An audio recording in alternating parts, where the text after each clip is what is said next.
number one, standing in the back of the room, or you have the hearing issue in the back of the room, there are plenty of empty seats up here in the front, and we don't shoot anybody in the front row. So, please move forward if you need to. Thank you. Okay, I'm going to call an official town meeting of 2016 to order. And I'd like to start by everybody please stand and we'll do the pledge of allegiance.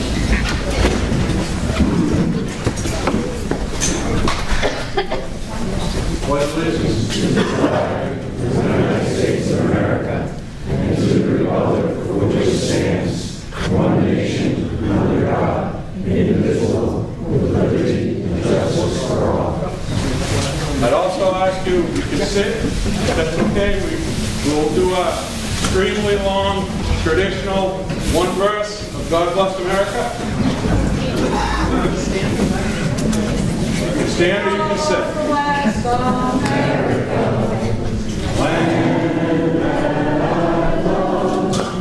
Stand beside her, and guide her, through the night with light from above, from the mountains to the prairies, to the oceans, white with foam. God bless America, my home, sweet home. God bless America, my home, sweet home. Thank you. At this time, I would recognize Jerry to bless the meeting with a short blessing.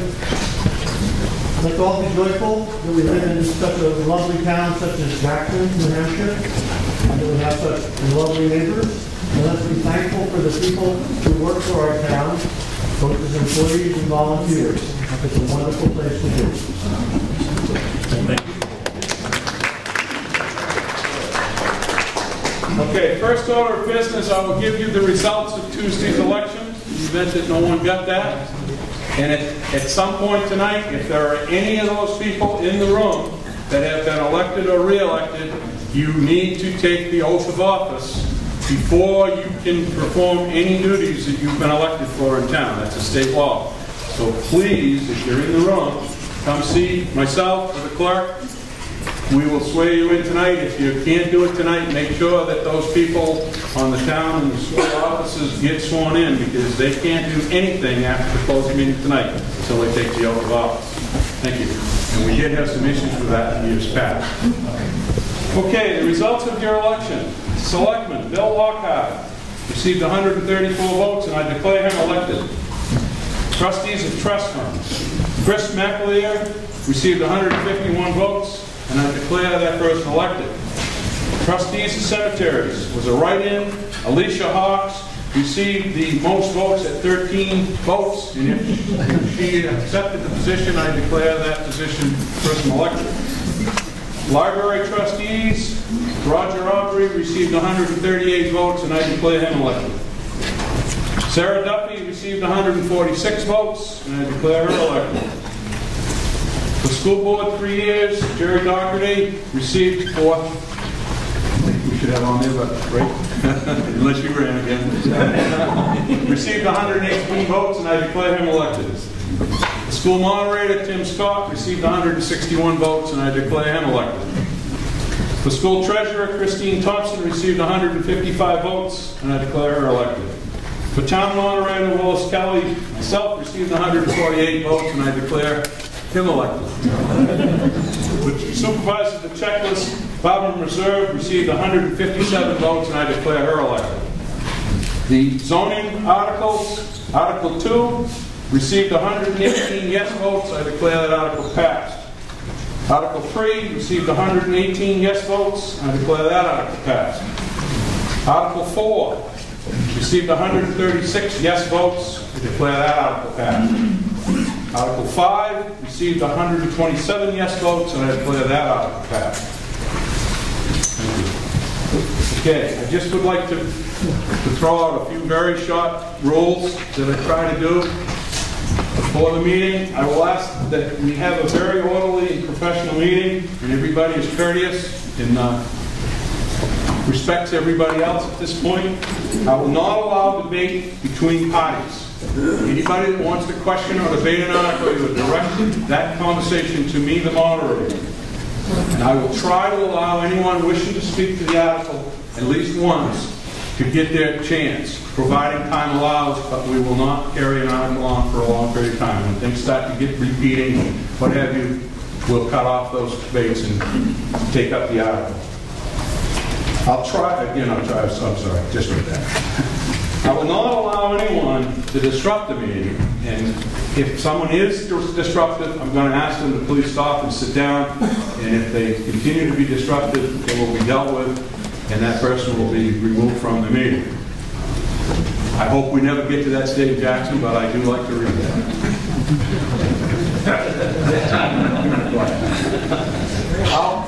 I will also attempt to explain the issue of amending articles when it becomes an issue. As we've done many years, the town operating budget, which is approximately $1.9 million, we take that article up as its entirety. Okay, I'll go down through each article, and we'll discuss each article line item of the budget as on page 96 and 97 of your warrant, and we'll move on. If someone decides they want to amend a specific article, the transfer station, the police department, what have you, they cannot amend the descriptive line item, heating oil, wages, things of that nature. You can bring an amendment forward on the line item should you ask. It can be accepted. I'm going to ask that it be deferred to the end of the article before we take up the article in its entirety, because whatever you amend on that particular line item, we have to also amend the bottom line to match that. So we're going to be doing it twice anyway. I will also remind you that New Hampshire state statute on any specific group article, like the town operating budget, we are voting on the total operating budget. And whatever is voted on tonight, if it's as printed or amended up or down, that's the budget that the selectmen have to work with. They cannot exceed that budget. But if you vote an amendment that you want to direct an article to cut $6,000 for special equipment for the police department, that amendment basically carries no weight whatsoever. The selectmen, by authority, have the authority to operate the town budget within their means as they see fit and make sure everything happens, and they can maneuver all of those line items, but they cannot go over that bottom line without DRA approval, and that would probably require a special town meeting. I know that's been a question many years.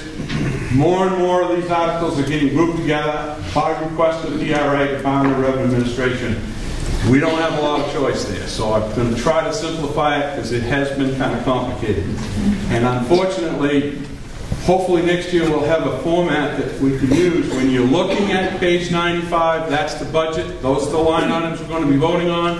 But the individual categories are broken down in page 96 to 97, but not total. So you're going to need to kind of watch all three of those pages as we go through it.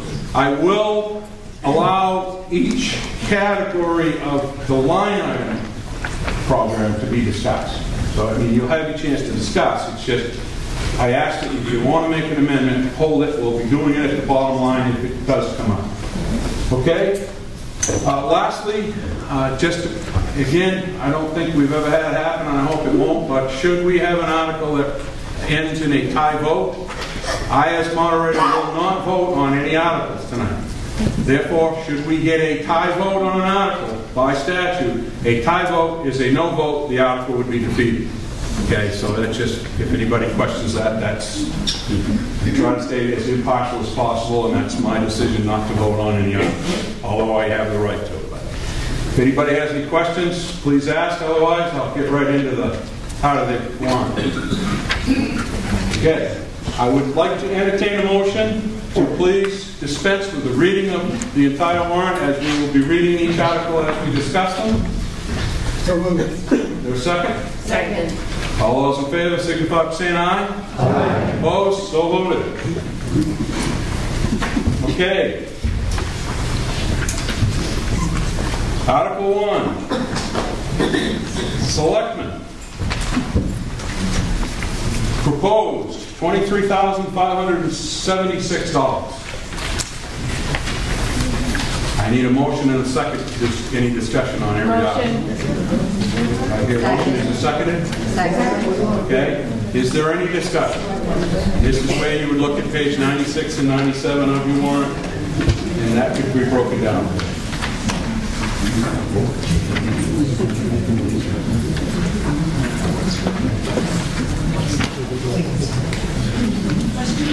Yes. Hi. I'm confused. We vote on each, you're asking us to vote on each line? No, we don't vote on each one of these. You will be voting on the total appropriated amount of the operating budget of the town. It's discussion period for each item in that budget. So it's confusing as heck, but that's the way the state does it. But it's Article 6, right? Yes, excuse me. I'm losing my control there. Thank you.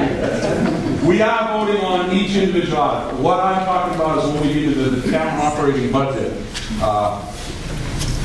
And I'm not following the right page. Really, which page should I be following here? We're talking. I got the wrong page. I apologize. Let's start again.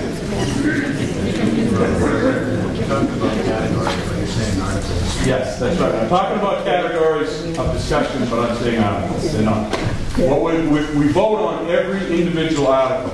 So on page 6, in the blue section, I'm saying 6 because it's broken down here. Anyway, on page 88, we're going to start, okay, with Article 6. And that operating budget, we will vote on that article as it's presented. And if there is question on Article 88, what I'm saying is you'll find your breakdown in those articles in the following pages of your warrant. Right. It's confusing. I don't like this format. I never have it. So if I confuse people enough, we're going to be voting on Article 6 on page 88. Is there any question on Article 6?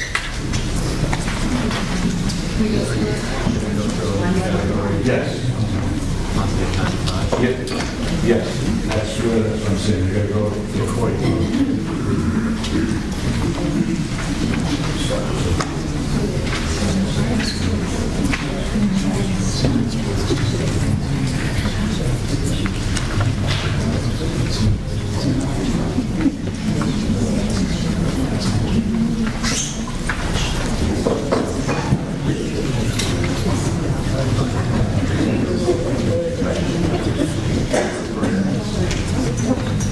I have the breakdown if anybody has any questions. If not, Could you just read the whole article? I will. I'm going to go back before I call the vote because, as you said, I was following this and a little rusty, I guess. Okay, I'm going to read the article again here, and then if anybody has any questions. We're on page 88 of your town report. Article 6. To see if the town vote raise appropriate the selectmen's operating budget of the town in the amount of $1,988,492, not including appropriations by special warrant articles and other appropriations, which will be voted on separately. So we're going to be voting on that amount or an amendment of that amount should something come up. The categories of that amount you will find on the first following pages in your warrant. Am I clear now? So we're going to discuss the categories. If someone wants to discuss a specific category on that page, we can. But we will be voting on the entire budget. So moved. Yes. Any more questions? You read Article 6. I read Article 6. We've moved and seconded. Is there any question? Man, I should sit down and start this again. Yes. Yeah, I thought I saw somewhere at the end of the book that represents a 22% increase over last year. Maybe I misinterpreted what's in the book, but If not, could you comment on that? So why it's higher? Okay, here Yeah, the 20, we don't set the tax rate tonight. The 22% projected increase would be if we used no fund balances. Last year, you had a projected tax increase of 15%, but once your actual tax rate was determined, your tax rate at your actual increase was between 2.5% and 3%. So this year, and we'll do the same thing. I mean, that includes all the warrant articles, and we could take the unexpended fund balance to fund some of those special articles that are in there, one-shot deals. You're going to be asked to support $45,000 tonight, for example, to put into a fund for a new ambulance purchase. Okay, it's a one-time deal. We could use the unexpended fund balance to do that, but we would prefer to have that in as a separate and distinct warrant article asking for your approval on that, because we think it's important that you understand exactly what we're expending funds for. So at the end of the day, when we take the unexpended fund balance, which is higher than recommended right now, to use to support some of these warrant articles, that's going to end up bringing your tax rate increase down somewhere around 2.5% to 3%. Yeah, exactly. I mean, we could flat fund it if we wanted to, but our goal is to keep that around 2.5%. It's on page 103. Also, did that answer your question? It did. Also, what I'll try to do also here, and confusion when I would use the word articles, but the categories that make up this entire article, that's your page 95. And what I would like to do, if it will help you, is there any question on the selectmen portion, which is the very first category of this total article? Do you have any specific questions regarding the selectmen's expenses? And that's also further broken down on the following pages, 96, 97, 98, and so on. Okay? Any questions on the selectmen portion? There seems to be in general fairly significant increases from the actuals of 2005 going into 2006. I just wondered if there's a general comment that you can make about, like, the elected office salaries. You know, when we see something that was significantly under-expended in 2015, while an increase going into the budget requested for 2016. Well, as we go through this budget, and each of the categories, as the moderators just explained, we'll see line items that are up and line items that are down. There's no question about that. Your overall operating budget proposal is up between 5 and 5.5% from last year's operating budget proposal. That's correct, but it's up 18.9% from the actuals of last year. And so my question is, why the significant increase overall of almost 19% from actuals to projected requests? Well, I think to get specific on that is why we go through these department by department. The simple, short answer on that is that we ended up returning back into the unexpended fund balance this year over $200,000, and so will we be returning that much amount back in next year? It's hard to say, but certainly we haven't seen us come close to depleting our budgeted amount with our actual budget, and obviously you don't want to do that. So it's a 5 to 5.5% increase from last year's budgeted amount that was approved at this meeting. Some items, like for example, the winter we've had this year, our salt and sand budget will probably be, fairly significantly under budget this year. We can't, things like the weather we can't predict, so some items have to have a lot of buffer in order to accommodate, situations that would cause an overrun or potential overrun. If we ran a really tight line item budget, we wouldn't have any flexibility if something did go over. I think that, again, if we take these categories one at a time, that will help explain an up or a down thing. We're on the selected category right now. That might help explain that rather than doing it several times, each category. Gino? Excuse me, and I know most people know you, but one thing I mentioned, for those that you don't realize, for the minutes, we have to record all the minutes, and it's very highly recommended to record the person's name on a comment. So I would ask you to please, when you have a question, just state your name loud enough so the clerk can get it in the minutes. I don't think I mentioned that first, but Gino Forncello. Just a question for Bob, because he was answering that on I call it the rainy day fund. Is there any downside risk to that long term? If for some reason, if you're removing $200,000 to $300,000 out of that fund every year, is there a downside risk that at some point something could happen that money could possibly would have been identified for? Because I know you're trying to keep somewhere around 15% or 12%. Can you explain to the group what that fund is basically for and why that builds up the way it does? Because I don't think people probably understand what it is. But it's extra money that comes in every year through taxes and stuff that isn't used in the budget. You come up with a remainder, but what happens if you don't have that remainder? Well, it's recommended by all accounting firms that deal with municipalities that you have an unexpended fund balance, and the Department of Revenue and Administration recommends that you have at least a 5% balance in your unexpended fund balance.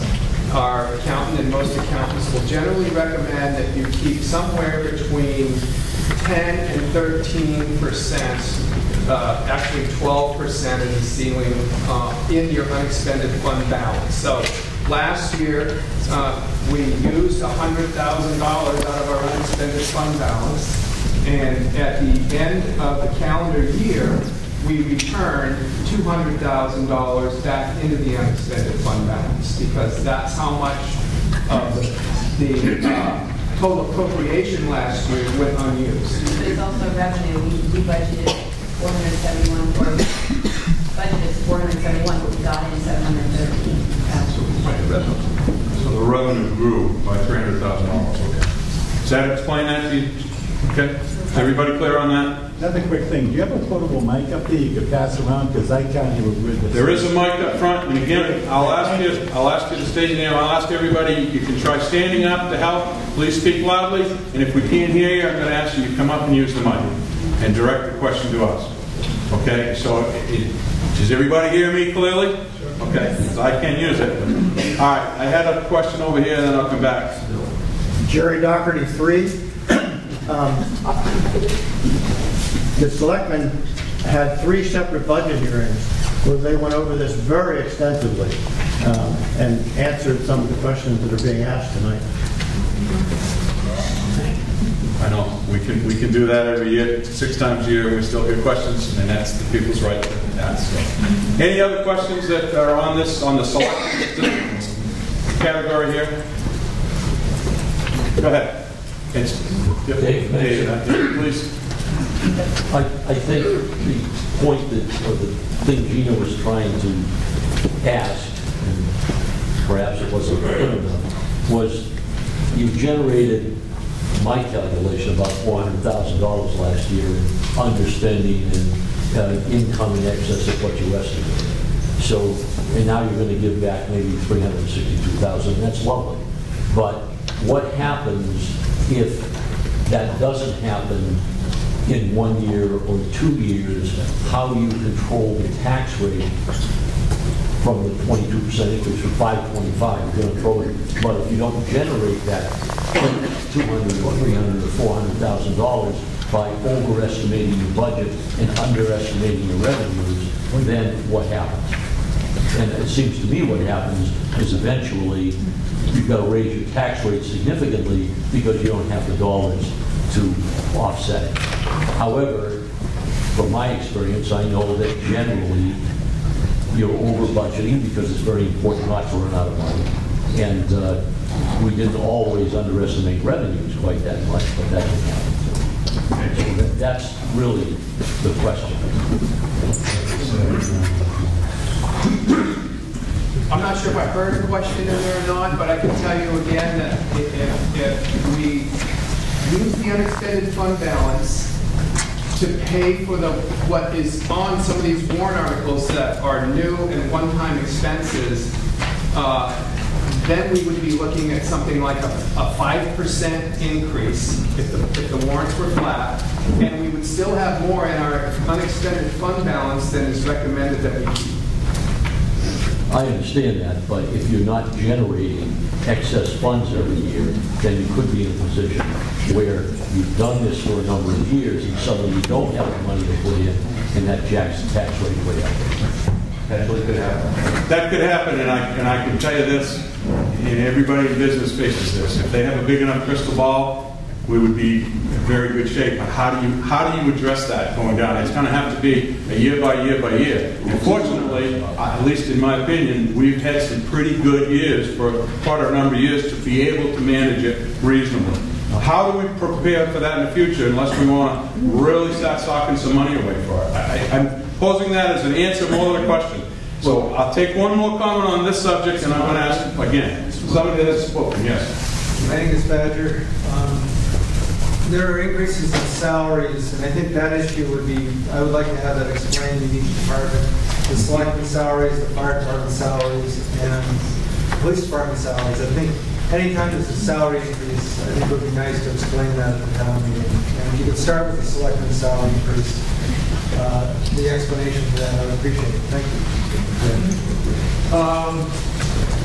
In the past, the elected officials' salaries have been an issue, and there was a separate warrant article where the town clerk, tax collector, people felt was underpaid, and they supported the warrant article, and that prompted a discussion around all elected official salaries, stipends, if you will, and so as a result, we ended up increasing all of those amounts by the same percentage that we increased town staff this year. So that's why you're looking at elected officers' salaries going up. And it represents a 4% increase across the board for the selectmen. Are there any other questions on the selectmen? Okay, I'm going to get to you. You don't have to all jump. Frank Medish. I guess I'm troubled by the discussion, and this I think goes back to what I asked, is the discussion seems to be what is the budget versus the budget last year. But on this item, you know, the actual salaries last year were under 15,000 when the budget was 20,000. So to me, that's a 25% increase, not a 5% increase or 6%. And that's what I don't think you fully addressed. I suppose it's part of the discussion on the unexpended fund balance, but you know, I don't appreciate why we're budgeting so much more than the actual expenditures of last year. You're talking about the selectmen's one? So on the selectmen specifically now, but also we're talking about the selectmen's one specifically now. But I think in general, we're going to do that by category. The selectmen's one, Bill Lockhart does not take a stipend for his. That's one of the reasons for the actual budget being considerably less than the budget on that particular item. The bill does not take his stipend. So that causes that under. We have to budget every year because we don't know the next election is going to be actually doing the same thing. That is a courtesy the bill does for the town. To explain the selectmen's summary. Again, we're talking about the selectmen's one. Hi, Martha Banish. Just one quick question on the Selectman's office. Sure. I know we've gone over this 3 times in meetings, but just for general, the legal expenses are going from 40,000. We're not talking about that. We're on the category of selectmen. Okay. I've been asked to do it by category, and every category someone is asked to at least address the wage portion, which they'll try to do, but I want to try to keep in line with the categories that you're going to approve. Is there any other question about the selectmen category of this budget that have not spoken? Okay, move on. The next one we'll take up is the town clerk. And the proposed budget is $86,988. Is there any question in the town clerk's budget? Again, is there a question on the wage side? So I'll honor as much as I can with the requests up out here. Sarah? Sarah Clemens. I was at the budget hearings, and I thought I was under the impression that the town clerk this year was getting no increase because of the increase last year in wage. Is that correct?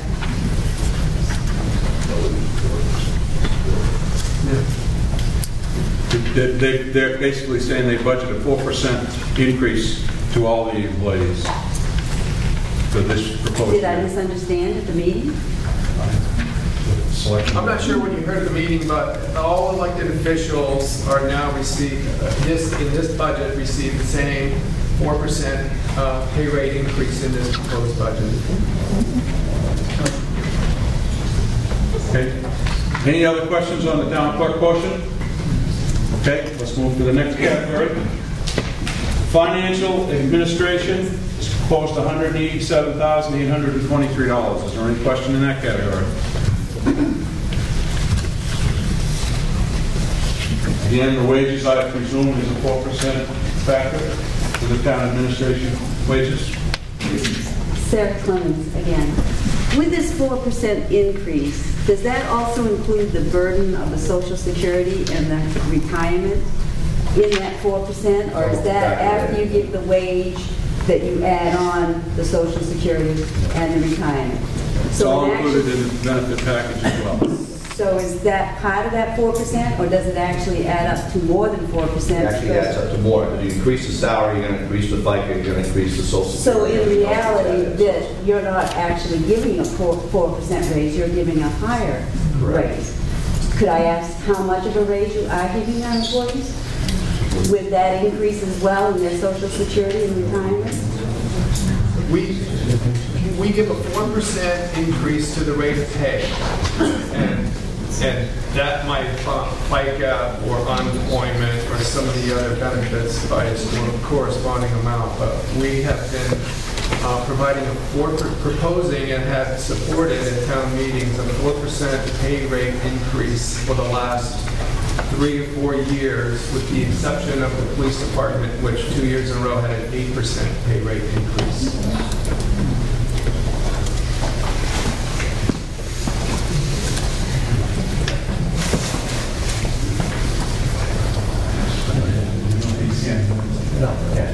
Yes, just a comment from them. Whatever percentage of the actual pay rate that they recommend, they can't manipulate the FICA. That's all locked in. So at whatever percentage they determine, whether it's 0 to 20%, the other items are automatically added to that. They have no control of that. The only thing they have control is if a raise is proposed, the percentage of the raise. But that's still a burden to the taxpayer in one aspect. It's a burden to everyone in the world that presents a pay raise to their employees. I am not just saying, that's locked in. The raise is one thing, but all of the other factors they have no control. Just go along with that. George Howard, can you show that total in the lines other than just the raw pay, the total pay and burdens? You want the total of the pay and the burdens that we taxpayers put, including the benefits, so to speak. You want that in the warrant in the future? You have a total of everyone in the warrant already. I don't know what you're asking. So everybody can hear here. Does that address your answer, George? I know B, but please, if you can. B. Davis. I'll do it. Thank you. I think what George wants is the pay, the benefits, and the grand total. All the benefits, including the New Hampshire retirement system, health insurance, wages, FICA, Medicare, are all broken down in the budget on page 96. On a per employee, is that what you're thinking? You need to clarify the question, because what they're saying, based on what they're anticipating the question is, the information is in the warrant. What is not in the warrant that you want that's different than what they're telling you? What I'm hearing is a gross number for all the burdens. Please speak up, George. I know there's people can't hear. I'm sorry. I was looking for a gross, you show a gross number of burdens occupied here normally. What I was asking was, can you apply to individuals? That's the specific number that's impacted on the individual. So you're asking for a list, an employee name, the rates, the benefits for each individual employee in town? This is too hard to do. I know, that's why If for instance, you show office wages, it's 1880 something. What I'm saying is my thought was to add the FICA and those things on the quote office wages. That's all. But never mind.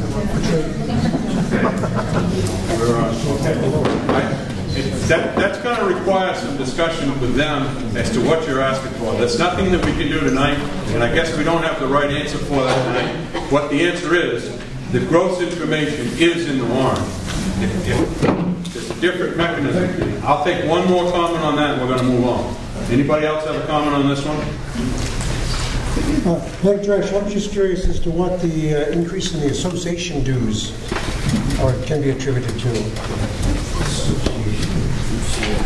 From 4,200 to 11,000.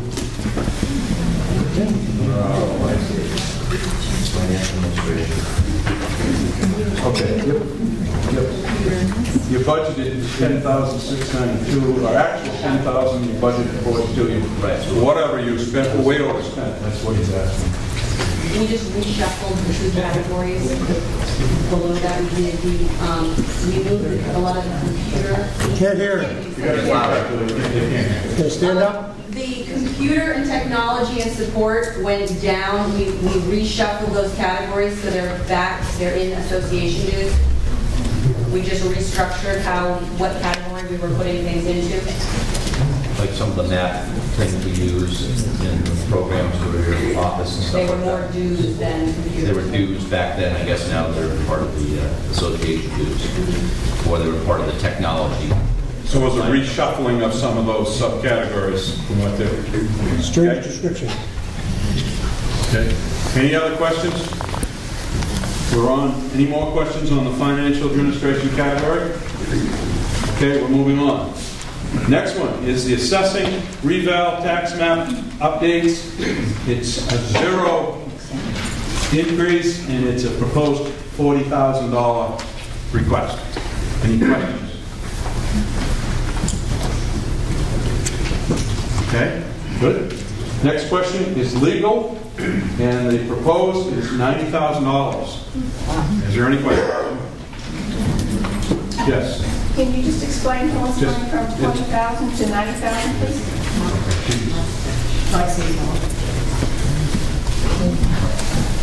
That was the settlement we had with one of our lawsuits. The final outcome of that, we had to bump that number up in order to rectify that situation. So is there another lawsuit? I'm sorry? Bob Cantock, is there another lawsuit? I mean, the budget for 2015 was 40, okay. Not that's on the book, yeah. Okay. I'm going to ask again, and again, I'm clerk. We all know almost everybody. She can't see people. She can't recognize. You're either going to need to state your name, or I'm going to ask you to please stand up. I'm just trying to make it so she's got the correct minutes for future questions. So please, when you ask a question, speak loud, either speak your name or preferably stand up so she can probably know who's talking, but then she can see. When you're sitting here, okay? Another question on legal. Gino Peter John. During the past few weeks, just response to that case, there was a request made to have legal documents that were supposed to be on file from the 2 lawsuits filed in the tax office for 10 years review. We found out, the RSA was out there, so we requested it, we did get it. The question I wanted to answer on the legal aspect of it is, one case was settled on December, 2014. It wasn't filed in the office for viewing until a month or so ago. The question is to the attorney. Did the attorney explain to the selectmen at the time of the settlement that that had to be retained, that result had to be retained in the tax office for 10 years for public reviewing? Did you explain that to the selectmen? I got to tell you, that's not the subject matter of this article. What we're asking is to raise money for legal. If you have a question on raising money, we can't go back and debate past situations under the intent of this article or the subject matter. When can you ask it? Because it was part of the financial aspect of the subject. All right, I'm going to defer to our attorney to see if that's backed up or not. The 2 lawsuits that we're talking about were brought by former town employees. The town's insurance company actually provided a defense to the town through their defense attorneys from Concord or Manchester, or wherever they're from. So I didn't represent the town of Jackson in either of those 2 lawsuits. I think that that obviously slipped through the cracks. I don't know for sure what the answer to your question is. I suspect that it's probably no. The attorneys for the town, through their insurance company, did not notify the clerk's office of the RSA, which requires the settlement documents to be placed on file at the town office. As soon as the town realized that that was a legal requirement, then they put them on file. Definitely it was late, but it just slipped through the cracks. You would have told them, no. Again, and I'm not trying to single out, but I'm going to make sure that what we're debating is to the subject matter of the article. The article is to raise appropriate money, and that's what we're questioning. Thank you, Peter, for clarifying that, but please try to think about that in your comments. Yes. Sarah. Question, Sarah Clemens. With this legal expenses, also, does that mean possibly we can clarify, isn't it this, and this was again approached at the budget hearing meetings, that in actuality the selectmen, not our committees, are the ones to, if I understood correctly, are the ones to file these suits? It's not just the ZBA or the planning board or whatever. Do they have to come in front of our selectmen before they go see a lawyer for the case? Are you talking about the person that's bringing a suit against the town? No, I'm talking about if the town finds a problem in one of their committees, that they feel that a zoning ordinance or something is not being done properly, do they, the committee itself, the ZBA for instance, do they take it to the town attorney, or does, yes? Well, in addition to the 2 lawsuits brought against the town by former employees over the past couple of years, last year there was a lawsuit, it was actually an appeal of a ZBA decision filed by a property owner in Jackson who applied for permission to do something. They were denied. So they have the right to appeal that decision to the Carroll County Superior Court, which they did. And I did represent the Zoning Board of Adjustment in that case, defending their decision. Is that what you're asking? Is that what you're getting to? Right. So in other words, it wasn't our group, the ZBA, that went to court. It was the person that went to the ZBA and did not get what they felt they would do. And then they appealed it, and the town attorney defended the town's decision. Right. Any other questions on legal? Okay, I'm going to move on. The planning board is proposing $3,500. Any questions on planning board? Okay, great. Okay, the zoning board. The zoning board expense is being proposed as $2,500. Is there any question on the zoning board? Good. Okay, general government, parks and buildings. Okay, the proposed total is $50,200. Gotta go by page. Any questions? Good. Okay. The next one is cemeteries. And it's a $9,550 request, exactly as last year. Any questions? All right. Next question, property liability insurance, $56,500. Any questions?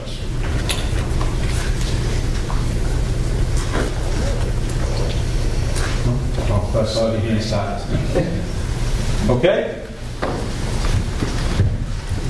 Next question, building inspection, $26,130. Any questions?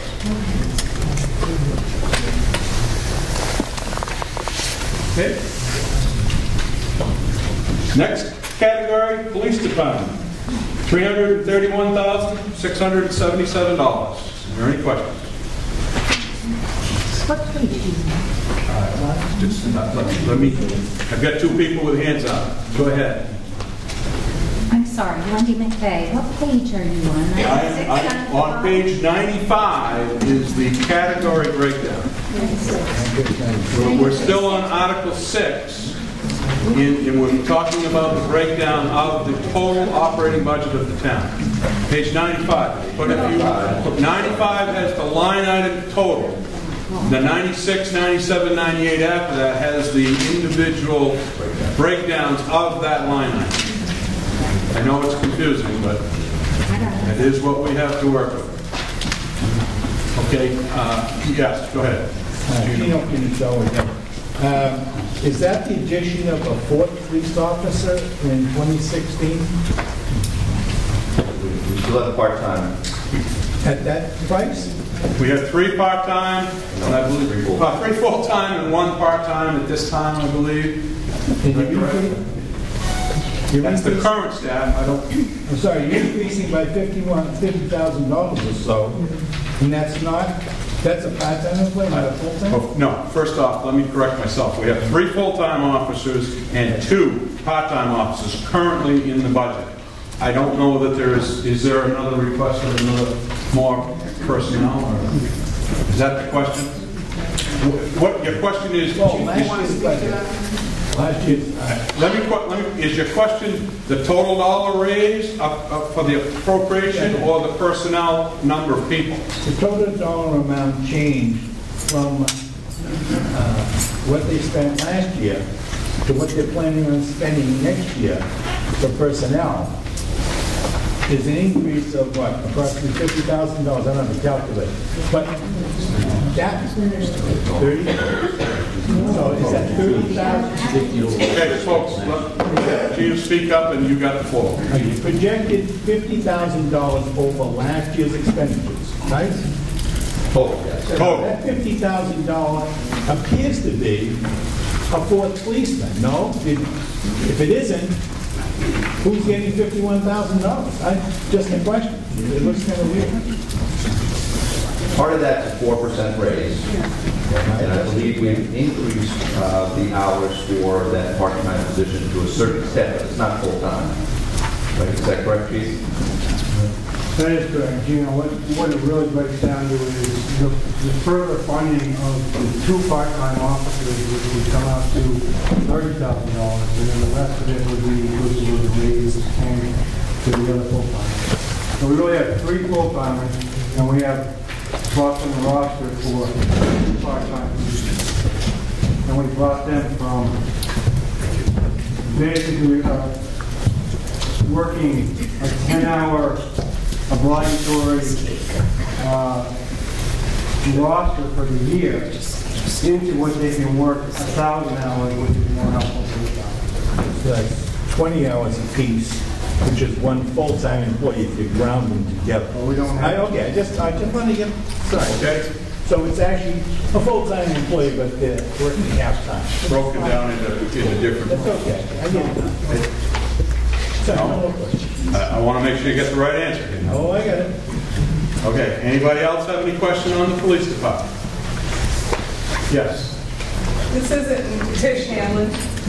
It isn't really a question specifically about the police department, but I want to understand what we're looking at here. So this is the 2015 budget is the budget that was proposed last year that was went up 15%, but it was really only went up 2 or 3%. Correct? You were saying that because there was so much overage that you had money set aside. The unreserved fund, we used some of the unreserved fund to knock down the budget. Right. So now we're comparing, now we're raising it another 22% on top of that 15? No, or on top of 2 or 3? Budget this year is between 5 and 5.5% of the proposed budget that we put before you a year ago. In addition, we have more warrant articles this year for needs that weren't identified and in the budget as warrant articles last year. For example, the ambulance. Okay. And so basically, the operating budget that is $100,000 above the proposed budget last year, which is between a 5 and a 5.5% increase. You can take a look at the increased police department budget and the increased legal expenses budget to find that $100,000 increase. Thank you. So that was kind of away from police department, but anybody else on police department category? Questions? I guess I'm interested in just the justification for the increase, whether it's increase in hours, increase in pay, why, address the moderator, whoever wants to address it, but why is there an increase in hours or pay in the police department? Chief, would you like to address that? Someone would like you to. Why specifically are we increasing pay to the police department? Pay where they go. For the hours. It's just a justification for the budget change. I think it's a reasonable request for every department head to justify the town with a significant increase, and I'd just like to hear. Well, I don't know that I can give a very quick answer to it. We covered it pretty much in depth in all the workshops. I'll try to condense it all for you. Basically, historically, we've had a part-time program that could only work 8 to 10 hours a year, which covered their yearly certification requirements. They couldn't really go out on the street. They couldn't really add to the police department and its force and its applicability out there in terms of enforcing laws that they don't do on a regular basis. So it was my intent, it is my intent, to get them more involved, keep their training up to date, therefore give them more hours to work. They can work, the part-time program, the part-time officers can work up to 13 hours per year by statute. I'm only asking for them to work 1,000 hours this year and to eventually get to that 1,300 hours to make that part-time program effective and helpful to the town.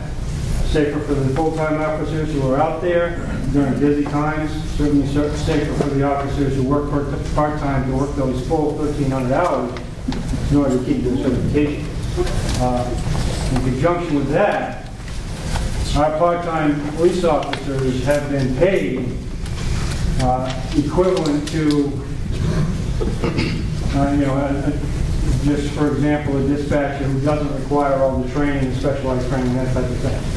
Our part-time officers, I am looking to increase their wages by $2 per hour, which is how we came up with the 17 and the increase, which equals up to about $30,000 per year. That will address the part-time program and the bulk of that increase. When you look at the officers, the full-time officers and their wages, 3 years ago, this town and Carl Myers agreed that the police officers here, the three full-time officers that were here, and the selectmen approved an 8% increase for the next 3 years. That only happened for 2 years. So I was the only one that was affected by that, but obviously my pay increase has a position increase. That's the position, the new position that I took. So we're still looking at a cost of living increase, and we're still looking at my officers being at the very bottom of what police officers are paid at an entry level, let alone anybody with any experience in the whole county. So we're still playing catch-up in terms of the police officers and their wages. And when you look at the amount of activity that we had in 2015, those numbers doubled and sometimes they tripled, signifying their activity out on the street is needed. So yeah, that's why I asked for their raises. Thank you very much. You're welcome. Can you speak up, and we can't hear you? Did you say, Doug, that the criminal activity has doubled or tripled? No, I did not. But the activity of my officers has doubled, has brought back, or brought forth our numbers have doubled and tripled in terms of their activity. Criminal activity, or the numbers that we're talking about, when you look at our statistics, the representative of investigations as well as patrol and calls for service, those have doubled and tripled. I guess criminal is the wrong word, but the number of calls we get has doubled and tripled. Not when you break it down like that. When you say calls, I interpret that as calls for service. Our calls for services are up, maybe by 2. I'd have to go back and look at the numbers. But I know that last year, just for example, the number of arrests that we had was 17. Or excuse me, in 2014, there were 17. Last year, we're at 35. So that's the number of arrests that were made. You know, our animal calls were at 15, and last year they were at 44. All of the police activity that we see, that we record, both for the state and for our department in town, we've seen a steady increase in the amount of activity that they're out there doing, and bringing that back in terms of the statistics.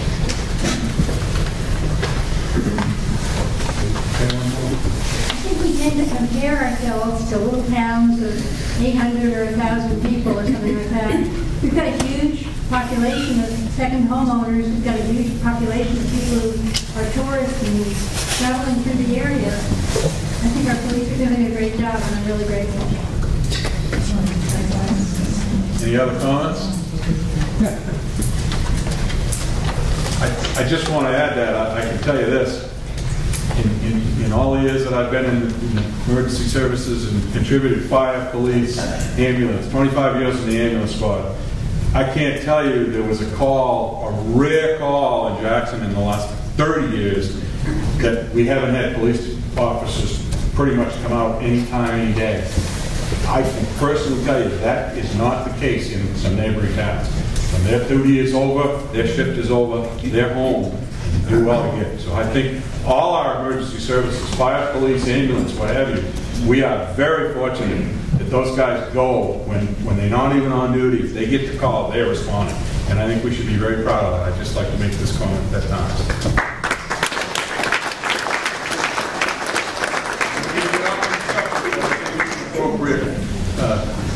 Recognition of all our emergency services guys and all our workers, our highway as well. They're out there. Okay, any other questions on police? Okay, moving on. File the Jackson Ambulance Service. Proposed $13,138. Any questions? Okay. Question. The actuals last year, again, same question. 4,800, and we're jumping to 13,000. A lot of that is because we've improved our collections at the ambulance level. So we've saved a lot of money in that area. So that tells me that the budget request should go down. Again, that's one of the reasons we save money. But again, things have gone up. Been more training for the ambulance, and we've also had a whole different set of batteries and radio that have to be updated as well. That's where a lot of that increase is for us, as well as training. I just add, going back to what I just said, 25 years of service on that squad. If you look at the operating cost of the ambulance service, total Bartlett and Jackson together, it's about a $200,000 a year expense. We're paying $13,000. We got to borrow. Any other questions on that? Yeah. On that, other departments, you know, split out, I'm sorry, Larry Garland, split out line items for wages and so forth, but this ambulance is not. Does that mean there are no personnel costs, that it's all equipment costs? Contracted service, we split the Bartlett 60-40. There is a breakdown of salaries. If you want to look at salaries. There is an operating cost. A lot. They break that whole budget down. So the we're paying 35 is a breakdown of salaries. If you want to see the salaries. So what the budget has is the contracted amount, but the contract includes the personnel cost as well as the equipment. Yes, basically, we pay 40% of the cost, I'll pay 60%. But the majority of the actual operating expense of the squad is paid for from revenue from calls and donations. Any other questions on the ambulance? Okay. Fire department. $210,236. Any questions?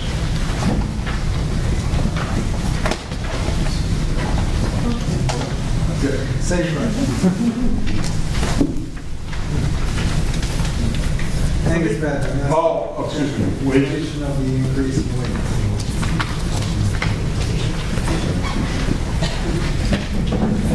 The increased wages represent a 4% pay rate increase, as well as relate directly to the corresponding drop in the salary line item of the highway administration as well. So when you're looking at your budget categories on page 19, you take 95, thank you, you're looking at a 21% increase in proposed percentage change for the fire department, and you're looking at a 14% decrease in the highway department.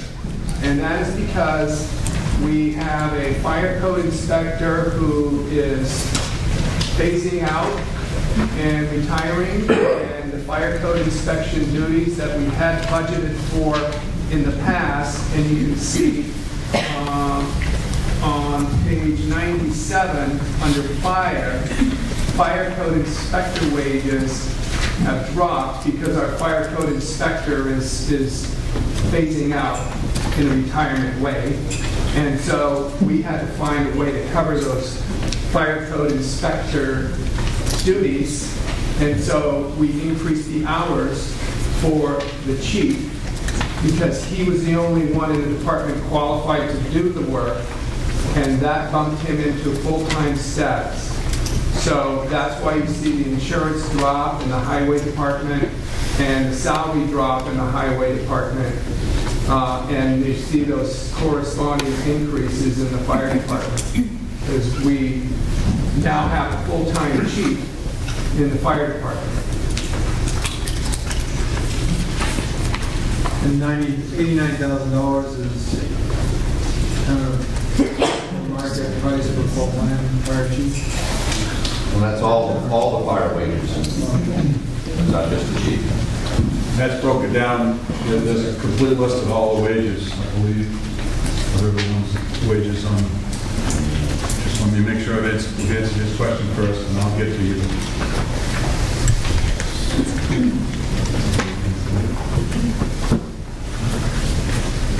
That $89,000, what he's saying, I guess, is that's the entire wage budget for the whole department. Every member that responds to a call gets paid for the call. It's a paid call department. The state of New Hampshire doesn't recognize a volunteer department if somebody receives $1. So if that helps you explain that is total wages for the entire department, including the fire chief's wages. Correct? Yes. Does that answer your question? I got several. I don't want to hold things up, but I don't want to not answer your question. Okay. I believe what's over here, and I'll get around the room. Sarah Clemens, could you please tell me the wage that the fire chief is getting and the benefits that he's getting? I think it's, what do I want to say, 25, something like that. And then the full-time benefits, 30, 39. Wage is 39,000. I'm sorry. Wait a minute, hold on, I'm trying to answer, and I'll get to you in a minute. So am I correct in understanding that his wage is $45,000 for a 30-hour week and his insurance is $39,000 a year? Hold on, no, I don't think that. She's asking, is the wage 45? No. The wage is 39, The wage is and the 39. New Hampshire retirement and health insurance are broken up individually. Yeah. The wage is 39,000 a year, and the benefits, retirement, and what have you are broken out individually. And I guess, I'll get you.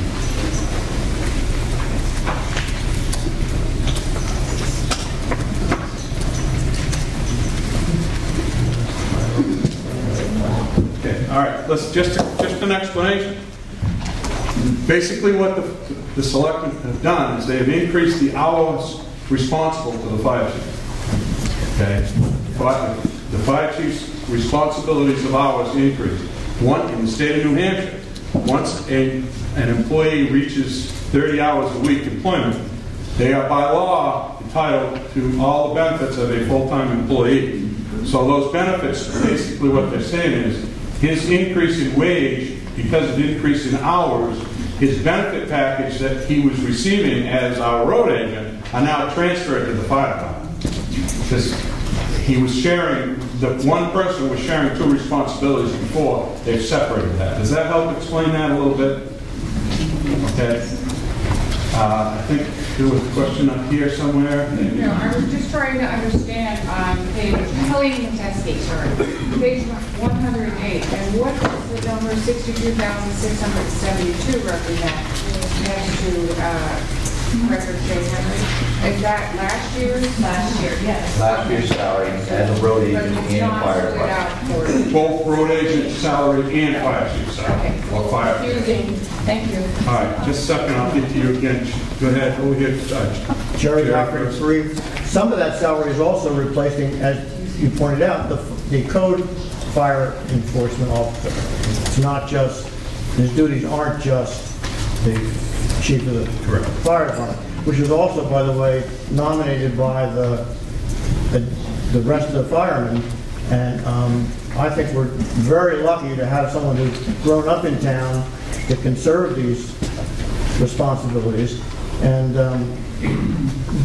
not to belabor this point, but the selectmen and the department heads, including the chief of police and the road agent and the fire department, explained all these things very fully in the budget hearings. And to my way of thinking, if that's where these questions want to be asked, that's where these, and I know some of the people asking these questions were at those hearings.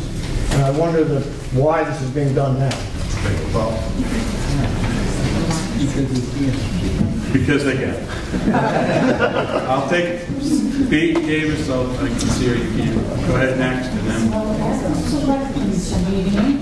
I asked Mr. Walker, and he said the salary was 39, the grand total was 77. That's what they're working at. Okay, do you understand? Is this a question or? No, I'm answering it. It's a $39,000 salary. The grand total is 77. The grand total of? His benefits. Everything, 77,000, okay. That's what he told me, I'm just quoting. Okay, all right, that's a point. I had another question. Hi, Martha Bennett. Nobody's questioning paying any of these people the money. We're just clarifying where it's all going. And I think you're trying to answer all of those concerns in the explanation. Just a quick question. Do we have, if Jay is going to be the chief, fine, do we have a new road agent, or is that? We do. How is that working? We do. I'll let Bob answer yes.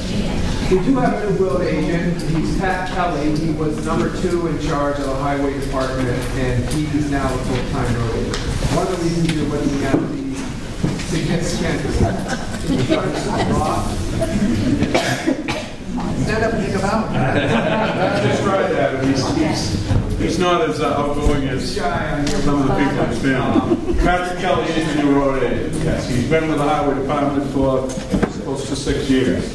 He was promoted to that position when Jay took the other. Yes, that's right. Any other questions? Okay, go ahead. Just a quick question. Julie, when we did my benefits, I thought the paperwork said that to have health insurance we need to work 32 hours and retirement was required by state 35 hours. Just one, unless it's changed since, and I know fire inspection category, they have to work 30. Okay, so that's a different one. Okay. Yes, public safety, police and fire come to a different category than municipal. Any other questions on? Yes, Sarah Clemens again. I just wanted to know if we're getting, or the fire code inspector is leaving, but we're still budgeting $8,500 for that. Is that? Yeah, I said that he's backed out his hours by half and in the process of phasing out completely and retiring from the business. So he's doing us a favor by staying on at a reduced capacity this year as we transition into assigning those duties to the chief. And I will comment that our current fire inspector at part-time, who was our only fire inspector, he has a tremendous experience level in the fire service. He was chief in Berlin for many years. He was a certified New Hampshire fire instructor. He instructed firefighters all over the state of New Hampshire. We got a really good guy there, and our fire chief that's learning the codes has got a job to really replace him when he finally retires. So people don't realize what our fire inspector's knowledge was and what he was able to do the last few years. So we won't miss it because we got a good candidate, but he's got a job to fill.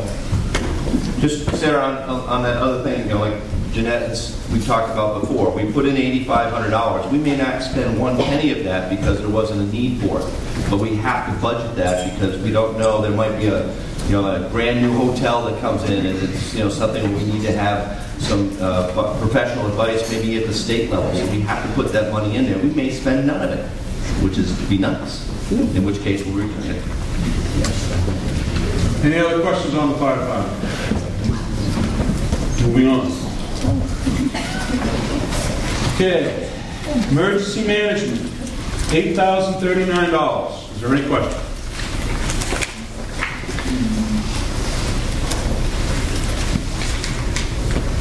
Okay.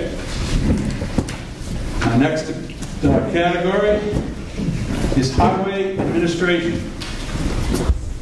$243,884. Is there any question?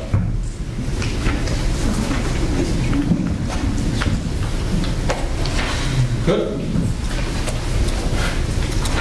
Okay, highway and streets, $336,700.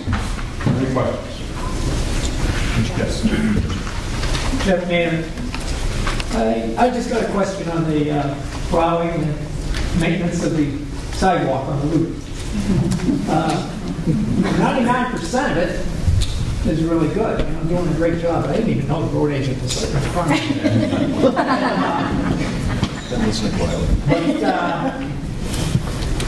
But the part that isn't is the two bridges. And so I'm wondering what it would cost extra to be really meticulous about getting the whole thing, because I don't know, if you're walking on the Route 16 section and you're going over the Ellis Bridge there, over the Ellis River, and then there's a tractor trailer coming south, and then there's a trash truck going north, and you don't get you got to get up on the snow. Right? And the only trouble is, I just jumped up on something flat, but it's not like that. It's 45 degrees and it's ice. So, a few years ago, I vaguely remember we had a discussion about the sidewalks, and it was the will of the town to clear them, because a lot of people like to use them. Not only the residents, but the second homeowners and everything. So I guess, what would it cost to be meticulous about getting that done? That and the other The other thing would be the sanding, because we've had the kind of winter where we build a lot of ice, and I guess the timing between when the ice forms and when it gets sanded, you could bring that down a little bit, instead of a week or two. Okay, that's all. Jeff, is that, you're asking, can we get better? What is the actual question? The question is, I guess the question is really to the people here, is it important for you to have this thing 100%? Because, it'll only take one person. It hasn't happened, so nobody's worried about it. But it'll only take one person to get hit on Route 16 going across that Ellis River Bridge, and those legal expenses are going to go way up. That's not true. Okay, Jeff. Bob is going to try to... Well, I can tell you as far as the sidewalk clearing goes in the winter, that it's my understanding that this topic has come up before, and the town has looked into purchasing the equipment that would be required for us to keep our sidewalks clear. And I believe, and the incoming or outgoing road agent can correct me if I'm wrong, but the cost on that equipment is well above $50,000. And so at that point, the town decided not to make that kind of investment in a sidewalk-only clearing machine that basically would have a mile of use. And instead, we contracted out the sidewalk clearing services to a business that has one of those machines. I think we spend about $4,000 or $5,000 a winter to clear those sidewalks.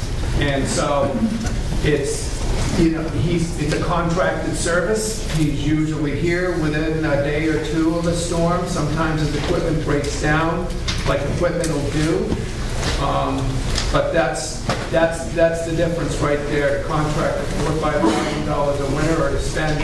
I actually think it's marked closer to $100,000 what those machines go for new.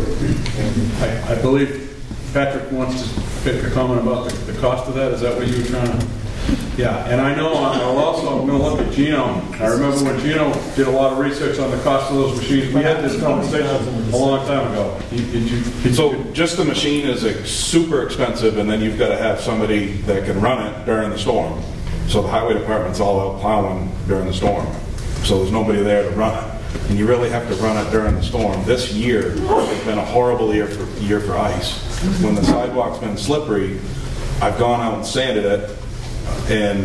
But because you have rain and ice, it washes off. I mean, I'll certainly put it into the memory bank, and I'll try and make sure that they're definitely sanded better. But you sand it, and 10 minutes later, it's just like it was before you sanded it because of the rainy, icy year that we've had. And Gene Brown is the person that we've contracted because he is the only person that has a machine that's even remotely capable of doing it. And it takes a piece of special equipment. He's got a skid steer with a snowblower. Some of the businesses in town won't let them snowball on their property, so that makes it difficult. So there's sections in there, if the town crew can't get to it by a certain such and time, it doesn't get done, and then ice builds. So it's kind of it's an interesting little situation. And I got several hands up. I'm going to recognize Gino, and then I'll start over here. Gino, for your job. We priced that out about 6 years ago. I think it was $147,000. But there was a sickle bar attachment that we're going to use to trim the edges around the pole. Okay, I think we've got Fred next. Fred Henry. I think when he says the bridge on Route 16, that's state highway. If somebody, when you guys went and talked to the state highway, Kenny Crowford, them guys, they clean the bridges. They probably would clean that bridge. It is a state highway. That bridge, the whole 5-mile circuit is state roads. But they would be glad to clean that. I think you'd be glad to help clean the bridges. They usually clean bridges. During the beginning of the storm, you see the loader up and down the road. He's out on the highway cleaning the bridges, and he's trying to clean the intersections. But as far as the sidewalk goes, you can plow the whole sidewalk, but people still run out in the road. They're not going to stop. They don't run on the sidewalk. I don't care, you watch it. They're gonna get run over. They don't run on the sidewalk, they don't like the sidewalk. They're gonna run out the highway. And you watch in the morning, every morning you watch it on the ground. I'll take Jerry and then I'll have a couple more. Jerry, Doctor. You say the state is responsible also. I use that loop a lot and have it very often run it. Guys, let him talk. I use that loop a lot and very often time myself in doing it. And the only thing I could suggest is rather than spending a boodle of more money, I would wait for that dump truck and whatever else truck was in the way to go by before I would step into the street. Then I'd step into the street. I did the job for 40 years. There's not that much traffic on that road, but you have to wait a long time. I think if I was Jerry, you can't see the truck until Guys, I don't want to, thank you, but I'm not going to have that. It's directed to you. I think we heard the point. Any other questions on this? Yes, sir. Wayne Peterson. This has been a discussion of about 10 minutes that has no bearing on the budget, the line item. It actually is incorporated, I believe, into that category. Unfortunately, I agree with you, but it's in that category in that am I correct? No suggestion of an up or down or anything? Exactly. I understand. I'm just giving, it's a very personal thing that we've had many conversations. I've allowed it, and I'll allow one more comment. So it's still open for question. Frank, you've had your hand up several times. I apologize. Well, I mean, is there, I understand we're using contracted services, but is there any merit to spending more money with the contractor to clean this more regularly or go back a second time to that bridge? Because it is a legitimate, I think. I'll defer that to him to answer.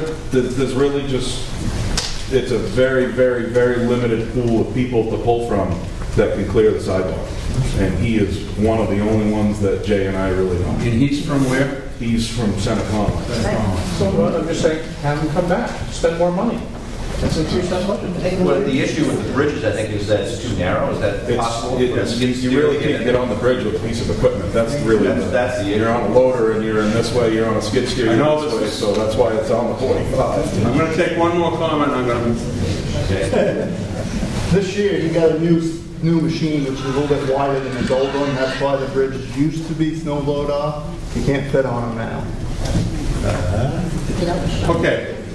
I'm going to move on to the next category. If there's any other questions of this category that is not related to the sidewalk, I'll take it. But beyond that, I'm going to move on. Okay? Street lighting, $10,000. Is there any questions? Okay.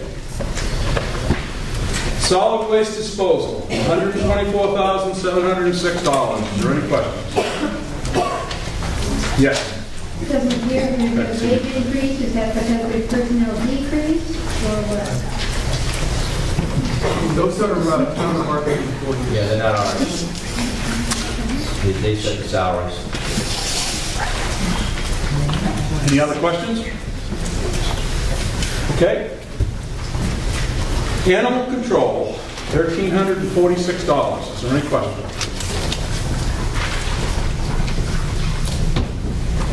All right. Public welfare, $6,000. Good. Library appropriations, $61,299. Okay.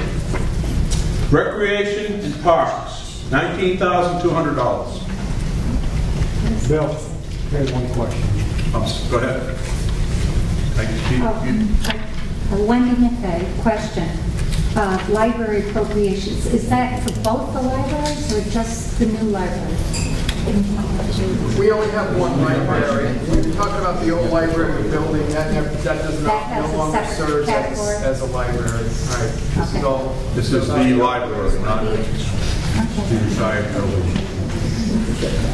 Okay, getting back. Okay, Parks and Recreations was $19,200. Any questions there? Okay. Debt service, $64,500. Done? Okay. Tan's interest paid, $1,000. Why don't you carry, Jeanette Henry, why don't you carry this now? Why don't we carry tax anticipation, He wants to know why we carry it. We're not using it? Is it something we have to carry as a contingency? We didn't spend it. $1,200 in interest. It's a precautionary. In the event something happens and they need to borrow some money, they need some money in there just in case. Is that what I'm hearing? Yeah. Okay, if there was another hand up. I'm the treasurer, that's exactly correct. It's a tax anticipation note. If we need money right away. Can't hear you. Louder. If we need money right away, we can get it. With the bank that we have, we do our normal daily basis with the T bank. It would take us a couple of months to get money if we needed it right away. With the tax anticipation note we have with Lancaster with Roscommon Bank, we can get it within 24 hours if it's an emergency. So we've never used it. Hopefully we'll never have to use it. But that was there. The town appropriated for it to take place a number of years ago, and we finally put it in place last year. Okay. Any other questions? You have another one? Not on the table, I have a question before we vote. Okay. All right. So, I apologize, that's a long-winded thing, but that's the nuts and bolts of our operating budget, so it usually is a time and manner, and I thank everybody for their cooperation on it. Before we call for the actual vote on the requested amount of $1,988,492, is there any overall question? I have one over here. That's a question, a statement, and then I'm going to make a motion. I'm troubled by the fact that we're moving from 1.67 million to a request of 1.98 million, 18, almost 19% increase. And with that in mind, I move that we amend Article 6 to $1,788, $88,492 of reduction to the operating budget of $200,000. Okay, wait a minute. You gotta write that number down so you don't have to. You've got it written out? It's a reduction of 200,000. Are you making that as a motion I at this did make point? that as a motion, yes. Okay.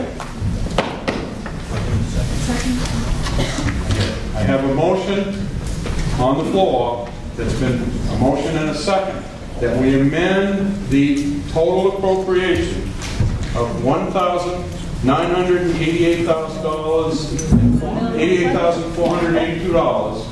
We amend that down by the amount of even $200,000. I have a motion and a second. This is how this works. I'm going to ask questions and comments on the motion. We will vote on the motion. If the motion carries, we'll vote on we'll go back to the actual appropriation as amended.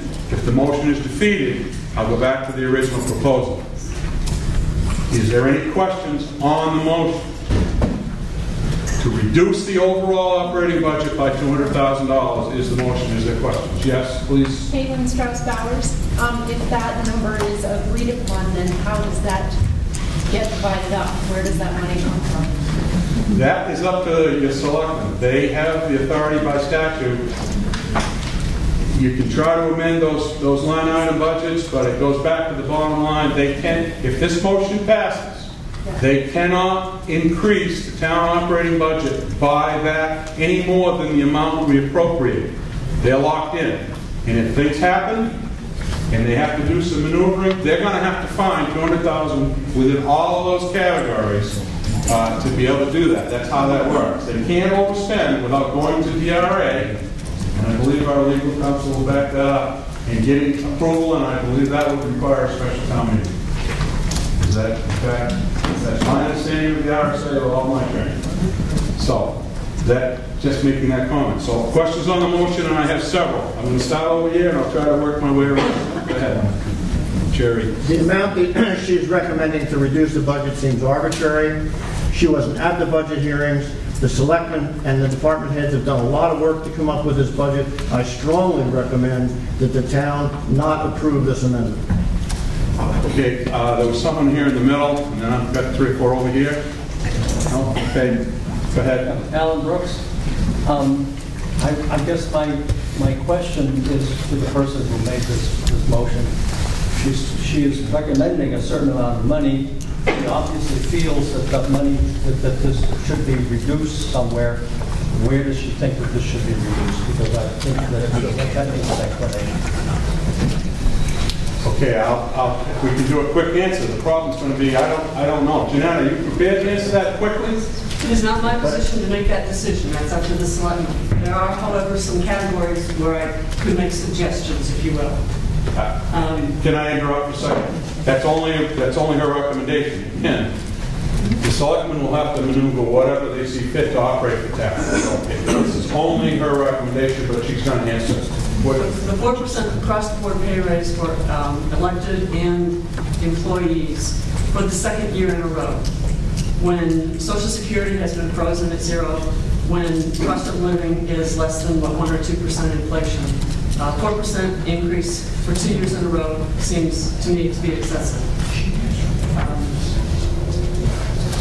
The legal fees, I think that's a little bit of in everybody's mind, we got to pay it, but that's a problem. The increase in staffing in the police and the fire, the rationale sounds logical, but it's a lot of money, folks. Our tax rates have gone up. It's a huge impact on each and every one of us. We enjoy the town, we enjoy the benefits. I have nothing against the fire department or the police or the highway department. It's just a lot of money. And when we have underspent last year, we underspent the year before, to ask for that much money, I don't see the justification. Yeah, I'm going to recognize selectmen at this point, and then I'll come back if we have a couple of people who haven't spoken. Well, I just want to make sure that I can respond to the claim that your taxes are going up. The historical tax rates that go back to 1996 are on page 27 of the town report.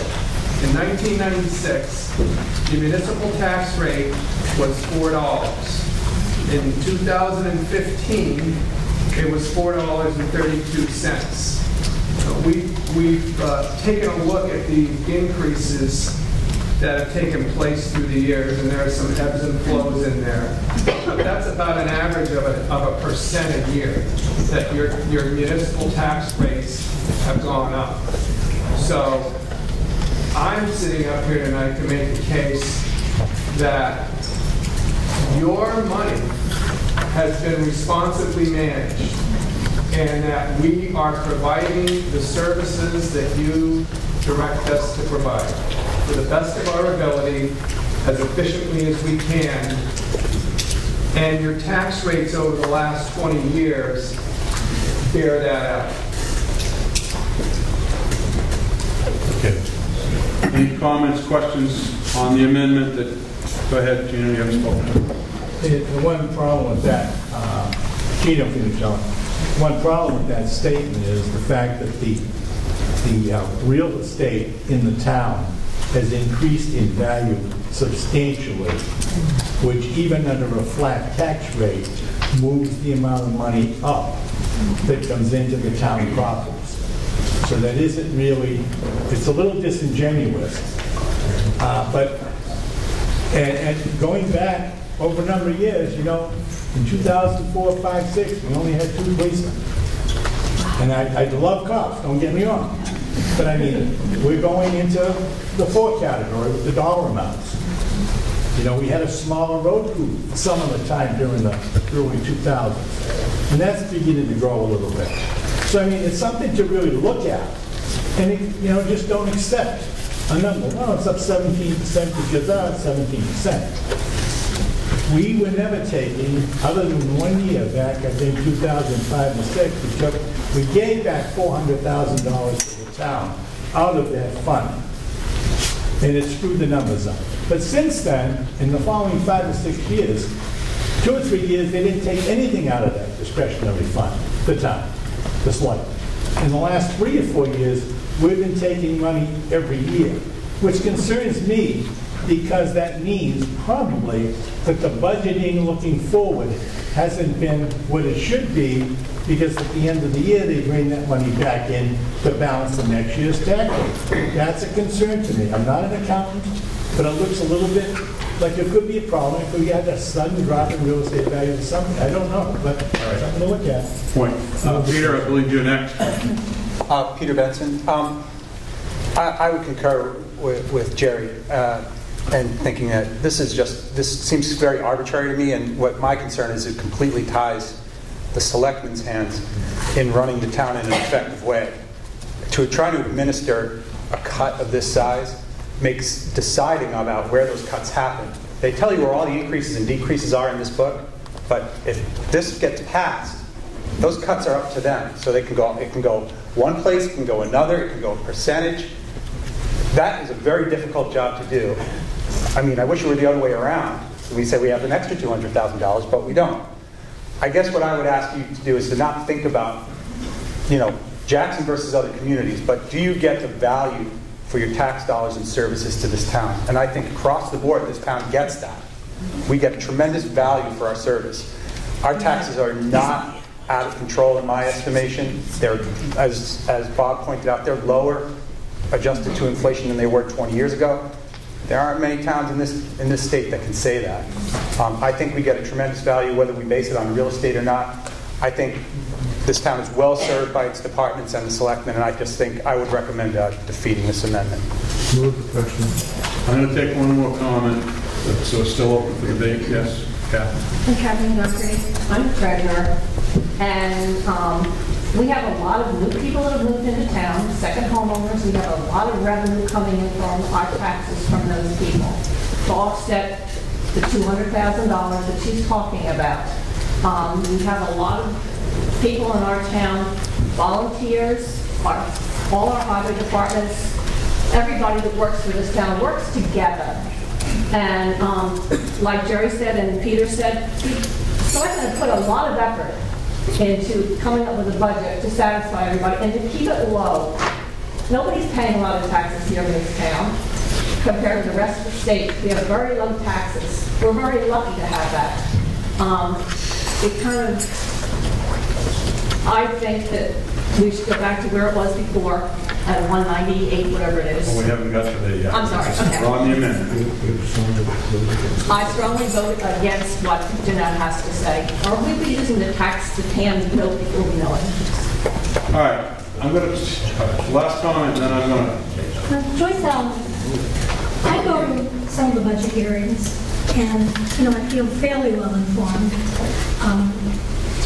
Everybody can't do that. So, I kind of resent a little bit tonight. I'm feeling like I'm being scolded for if I question anything, and I do question some things. I feel like I'm being scolded for that. And I feel like I shouldn't question anything. That's not a good feeling. I don't know, that's my feeling and my comment. I'll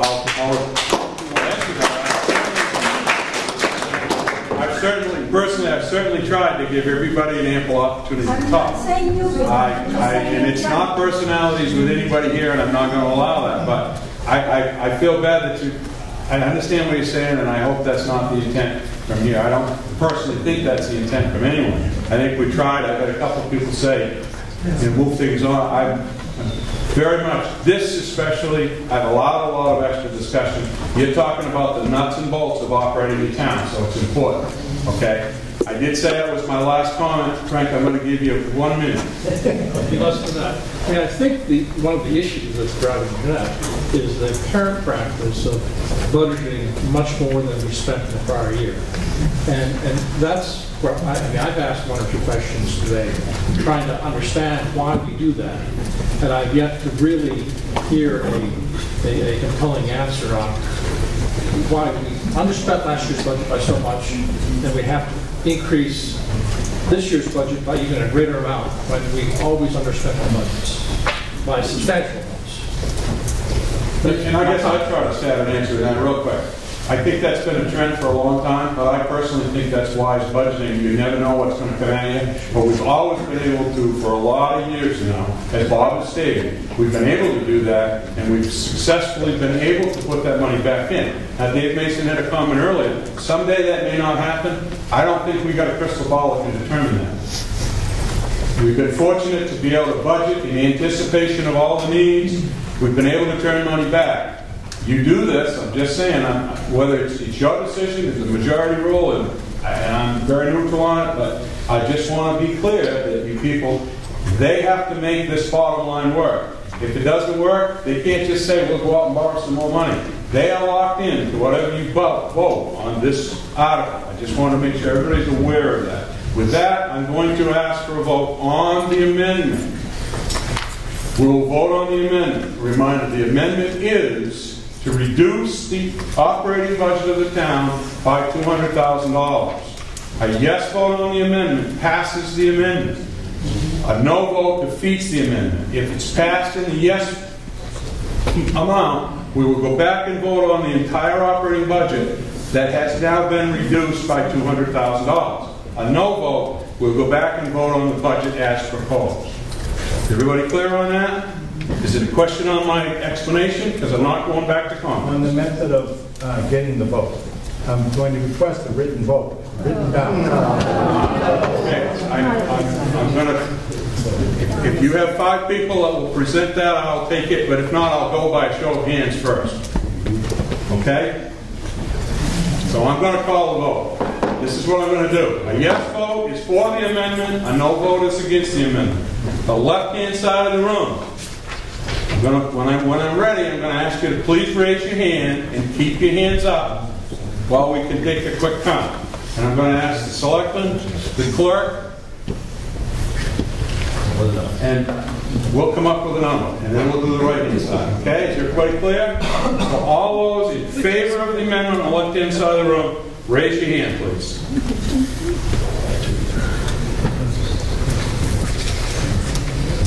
Okay. All those, go ahead, down. All those on the right-hand side of the room, raise your hand if you're in favor of the amendment.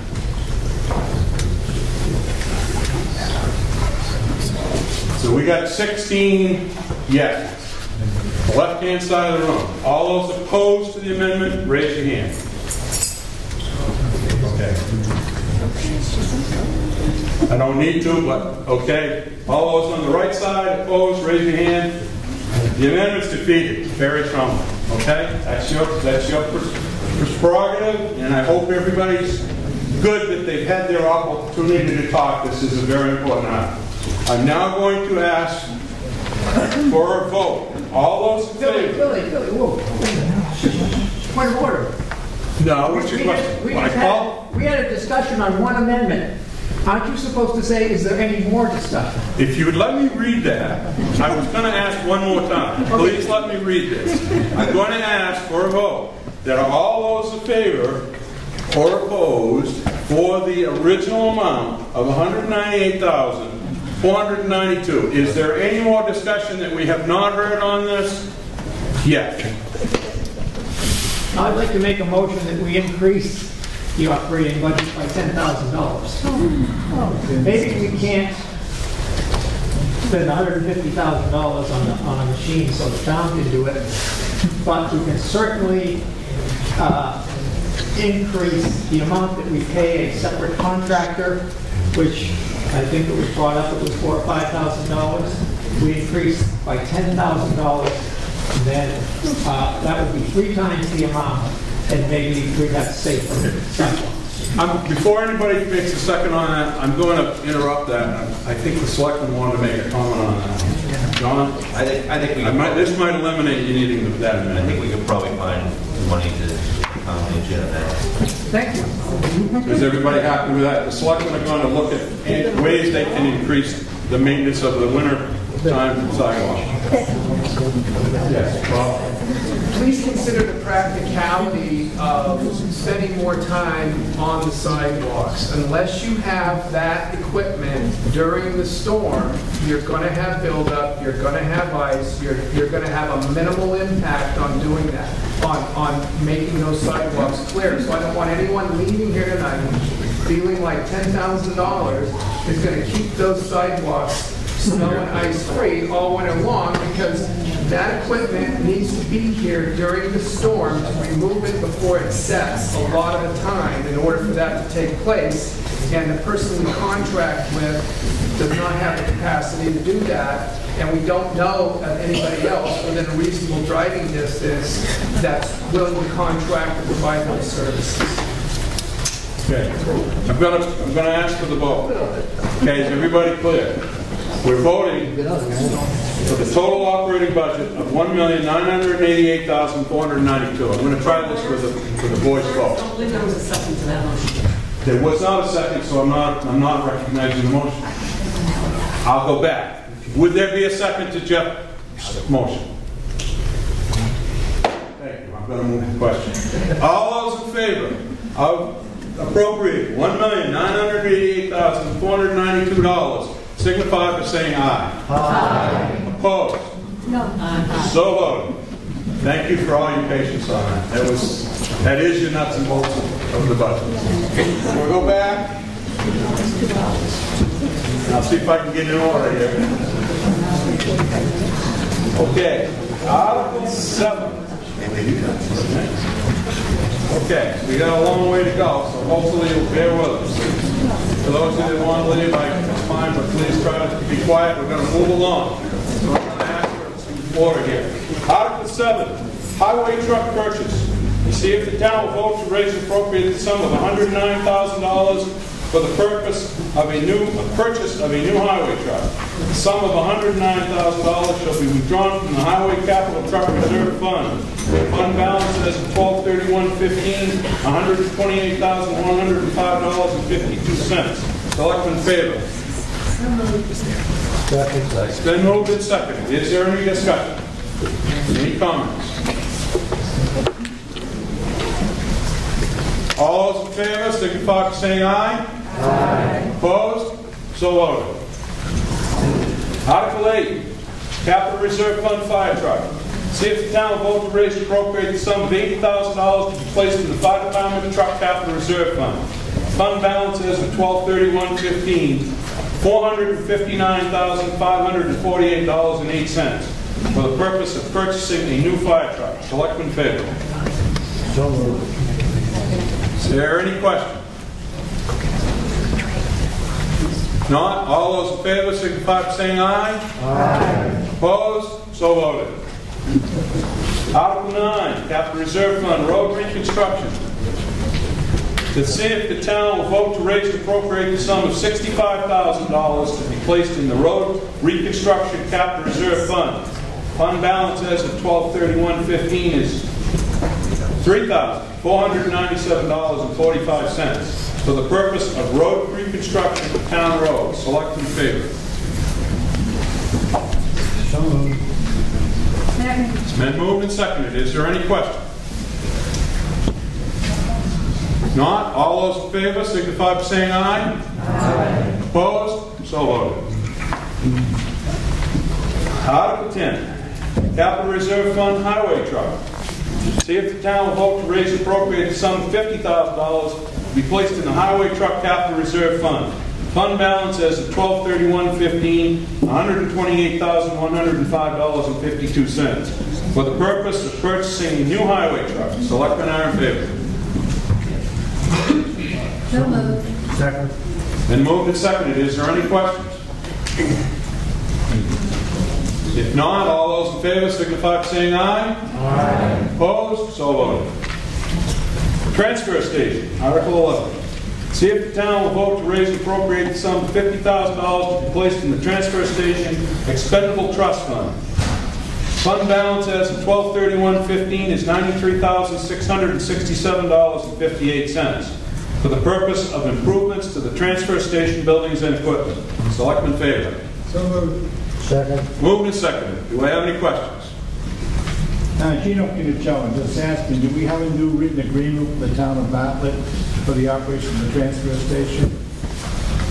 We did redo that. Yes. Was it the old rate? Same rate.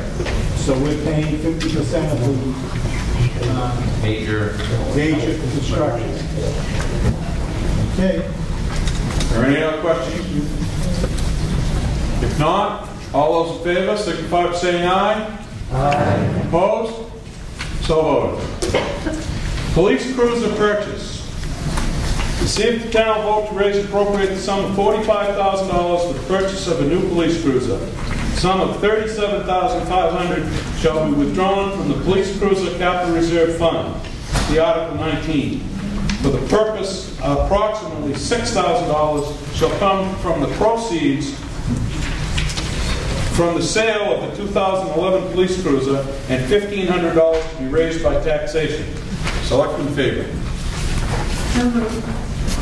Second. It's been moved and seconded. Is there any questions? Yes, Jerry. The $6,000 from the selling of the vehicle, the current vehicle, is that still the plan?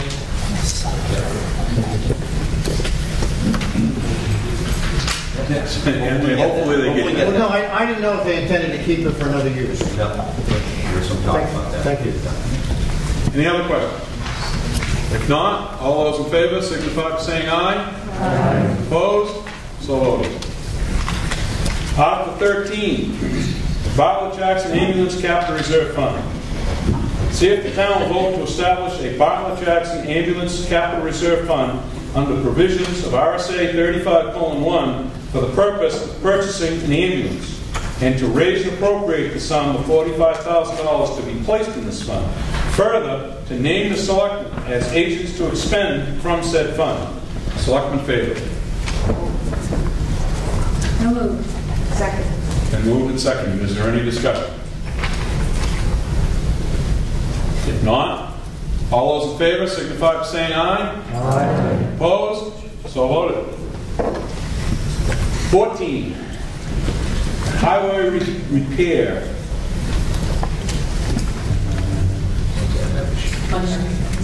The money market. Okay, we're in the money market today. Sorry about that. I didn't want to guess.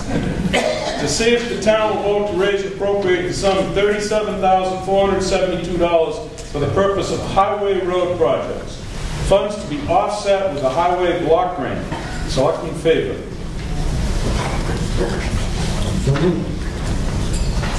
Moved and seconded. Is there any questions?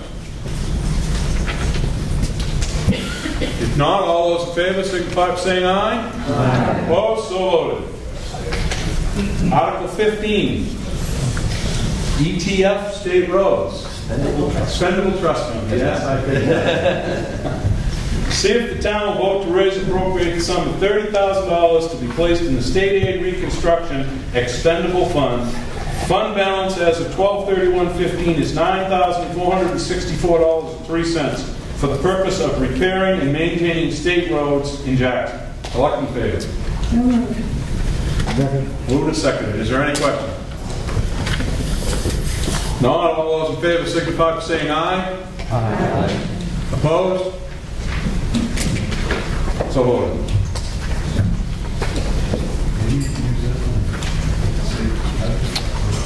About the sidewalk side, you know. State sidewalk, maybe that will qualify. They can spend some money there.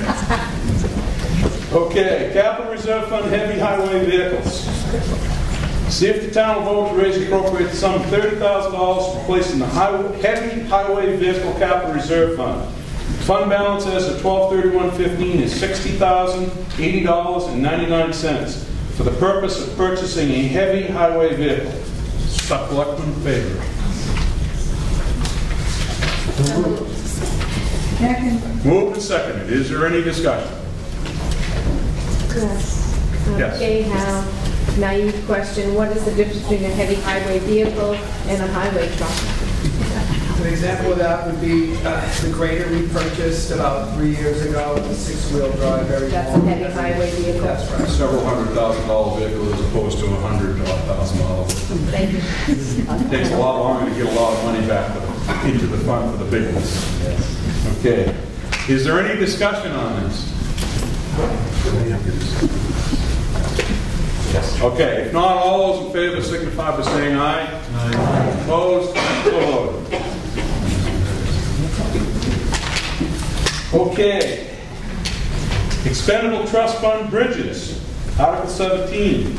See if the town will vote to raise and appropriate a sum of $25,000 to be placed in the Bridge Repair Expendable Trust Fund. Fund balance as of 12/31/15 is $38,586.41 for the purpose of repairing and maintaining bridges. Select in favor. So moved. Seconded. Moved and seconded. Is there any question or discussion? Yes. Just me. Is that enough money long-term to plan on spending on bridges in this town? Are we really serious? And if one collapsed, it would cost a heck of a lot of money. And I mean, it doesn't seem logical to, if we're spending money, why not put some money in it in case something really happens? I don't know, Jay could probably tell us what the condition of all the bridges are. That particular money right there is for the South Valley Crossroad Bridge. It's for engineering so that we can prepare for 4 or 5 years down the road. We'll be doing something working in the state bridge aid program. Whereas the bridge aid program pays 80%, we pay 20%. So that amount of money is figured to the engineering for the next year or two and the money that we get for those. Do you know how many bridges we have in town to maintain? A little louder, please. Oh, do you know how many bridges there are in town that would have to be maintained and repaired? That's the only bridge right now that is inefficient at all for the foreseeable future. Thank you. The selectmen, I believe they're expected yearly, all the bridges now, correct? Yeah. Okay. Any other questions on this? Yes. Bill Terry, the question, do these funds include fixing the walkway on the Valley Cross Bridge?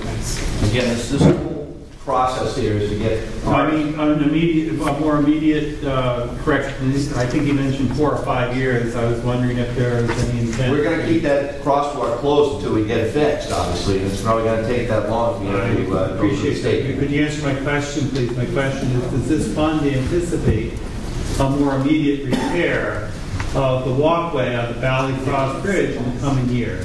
It does not.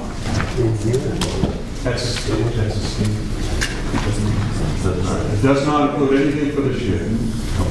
It's for future repair of the bridge, which would also include the crosswalk at that time. It's for repair of the entire bridge and crosswalk for the future. May I ask the question then as to whether or not there's any intention of fixing the walkway based on the fact that there are several 100,000 visitors who go on that bridge? No. For this year, no. Not this year. Not in the plan. It's too extensive work to be done. I mean, that's why we have to go through the state funding process to get it done. It's a massive job. We're either going to end up getting $1 million from the state to put towards the bridge, actually $800,000. We would contribute $200,000. That's one option, and that's like in the summer of 2018, 19, right in there. Or we'll decide to do a $200,000 fix on our own. Right now, we're currently having some engineers look at it and make some recommendations. Does it pay to have the $1 million fix that we contribute $200,000 to? Or would it be in our better interest to repair it ourselves, not wait for the state assistance, not do a complete bridge repair with $200,000? But either way, we can't just go in there right now and make the sidewalk structurally sound with some sort of a minimal input. If we throw in good money after that, if we did it.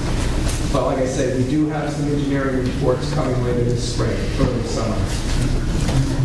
Okay, I had a hand up over here. Jay, Henry? Bob nailed it. That's pretty much it. Okay. We looked at multiple ways to repair it in-house or hiring a contractor to help us, and it was going to cost 150 grand probably. So the option was, why spend 150 grand to repair it if we could spend 200 grand to fix the whole bridge and last 50 years. Any other questions, comments? I'm agreeing with Gina that, and hearing the conversation here, that if we're going to have to put $200,000 of our money into it one way or the other, then we probably should be accumulating money into the fund now, as opposed to getting hit 2 years from now with $200,000. My comment. That's why we're putting away $25,000 this year. We may put it up at next year. It's again to be on the table for revisiting next year. You should have it much better. From my understanding, for next year's town meeting, they will have a much better explanation and a plan of what direction they want to go in. That's Is there any other? Yeah, you nailed it that time, Bill. That was exact. This year, that money is for engineering and figure out what to do. Next year, have a better idea and can increase that. Any other questions, comments? If not, all those in favor signify by saying aye. Aye. Opposed? So voted. Okay, Article 18, Capital Reserve Fund, the old library building. To see if the town will vote to raise and appropriate the sum of $16,000 to be placed in the old library capital reserve fund. Fund balance as of 12/31/15 is $435.21 for the repair and restoration of the old Jackson Library. The sum of $3,500 shall come from the old library committee, and $12,500 to be raised by taxation there. It's so moved. Moved and seconded. Is there any question? Not all those in favor signify by saying aye. Aye. Opposed? So voted. Article 19, Capital Reserve Fund Police Cruiser. See if the town will vote to raise and appropriate the sum of $15,500 to be placed in the Police Cruiser Capital Reserve Fund. Fund balance as of 12/31/15 is $22,042.99 for the purpose of purchasing a new police cruiser. Selectmen favor. So moved. Second. Moved and seconded. Is there any discussion? I have a question, and certainly is not against police, but it's $52,000 increase for police department. It's $15,000 for police cruiser. There's another $1,500 to be raised by taxation. On top of that, that's a lot of money. What's the background and decision that you need a police cruiser now? You can't wait a year. We're talking basically $63,000 increase in a police department budget. How does that come about and get decided that way? The logic with vehicle replacement is always the same. We get what we can out of the vehicle, and we have a target year. Is it going to fail inspection if it's deferred another year? Then, if he doesn't want to be Let him finish answering your question and direct it back to me, and we'll give you an answer. Go ahead, Bob. Our logic is the same with all vehicles that we replace. We ask for contributions throughout the year so that we have enough to purchase a vehicle at the time we need a vehicle. So if we get voter approval, every year that we ask for voter approval on a warrant article, we'll have enough to purchase the next police cruiser in a timely fashion. Okay, we understand what we have for mileage on the cruiser. We understand what kind of a shape it's in. We understand what it would take for that vehicle to get through another year. And we're proposing that you support this warrant article so that we don't have a vehicle that we end up throwing lots of repair money into, because it's not a healthy situation to be in. And are you saying, just so I can understand that this vehicle, again, I'm looking at $62,000. Sir, I'm not going backwards to the $50,000 in their operating budget. This is on the police cruiser. Keep it to that article discussion. The vehicle, it's been determined by mechanics that at the rate that it's used, there's not an additional year of service on it. Correct. If you turn to page 104, there is a breakdown of our assets bureau or capital improvement list of all the vehicles that we have in town there. We try to schedule it. Now, could there be a year where we could take a year off from buying a vehicle? Certainly it could. If the vehicle is running well, doesn't need maintenance, we can postpone a year in 2021 as off a year depending on the conditions. Sir, we have that option. I also need your name for the record. We don't rush. Jason Rock. And just a point on that, if you went back for at least 20 years plus, we have had a very tight maintenance of replacing the police cruisers. This is replacing, I believe, the 2011 cruiser. So it's certainly served a lot of time for the town. And that, just to help answer your question, does that answer what you're looking at? I can't go back to the other discussion. That's a separate. Okay. Any other questions on this particular article? Question, comment? Okay. If not, all those in favor signify by saying aye. Aye. Opposed? So voted. Town office air conditioners. To see if the town will vote to raise appropriate the sum of $8,750 for the purpose of replacing the town office air conditioner. Select in favor. So moved. Moved and seconded. Is there any discussion? If not, all those in favor signify by saying aye. Aye. Opposed? So voted.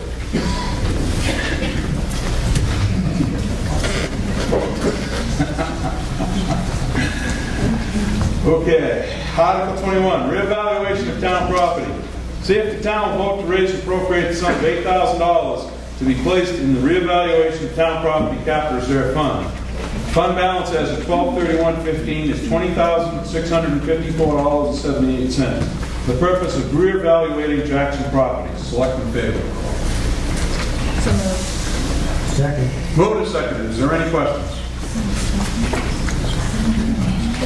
If not, all those in favor signify by saying aye. Aye. Opposed? So voted. Okay, Article 22. Expendable Trust Fund, dry hydrant.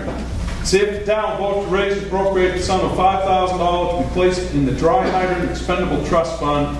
Fund balance as of 12/31/15 is $10,191.43 for the purpose of repairing dry hydrants. Select in favor. Are any questions or discussion? If not, all those in favor signify by saying aye. Aye. Opposed? So voted. Article 23. Expendable Trust Fund Police Equipment.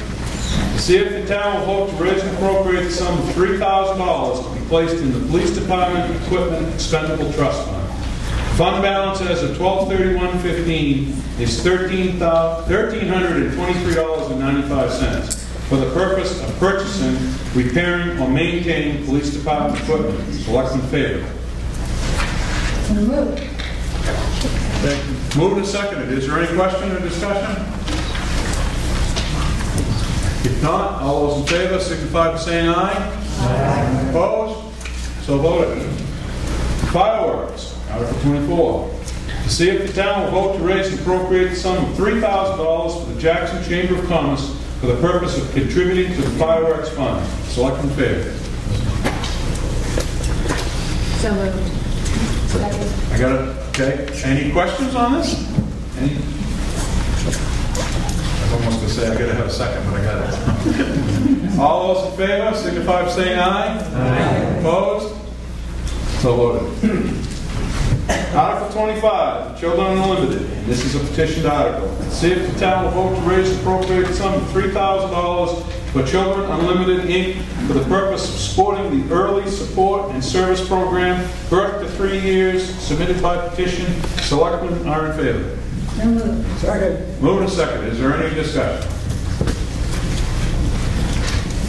If not, all those in favor signify by saying aye. Aye. Opposed? So voted. Tri-County Community Action Petition. To see if the town will vote to raise and appropriate the sum of $3,000 for the Tri-County Community Action for the purpose of continuing services of the Fuel Assistance Program for the residents of Jackson, submitted by petition. Select in favor. Moved and seconded. Is there any discussion? If not, all those in favor signify by saying aye. Aye. Opposed? So voted. Gibson Center, a petition article. See if the town will vote to raise and appropriate the sum of $2,500 for the Gibson Center for Senior Services for the purpose of supporting Jackson Home delivered meals, congregate meals, transportation, and program services. Submitted by petition. Selectman favor. Moved and seconded. Is there any discussion? If not, all those in favor signify by saying aye. Aye. Opposed? So voted. 28. The White Mountain Community Health Center addition. See if the town will vote to raise and appropriate $1,336 for the White Mountain Community Health Center for the purpose of providing Carroll County residents who are uninsured or underinsured medical care. Submitted by petition. Selectman favor. Moved and seconded. Is there any discussion? If not, all those in favor signify by saying aye. Aye. Opposed? So voted. Article 29, beautification project. See if the town will vote to raise and appropriate the sum of $1,000 for the Jackson Chamber of Commerce for the purpose of contributing to the holiday beautification project. Selectman favor. So moved. Second. Moved and seconded. Is there any discussion? Is that to do with Christmas lights? Christmas decorations. Any other questions? Holiday. Excuse me, holiday, yes. Thank you very much. Any other question on this? All those in favor signify by saying aye. Aye. Opposed? It's voted.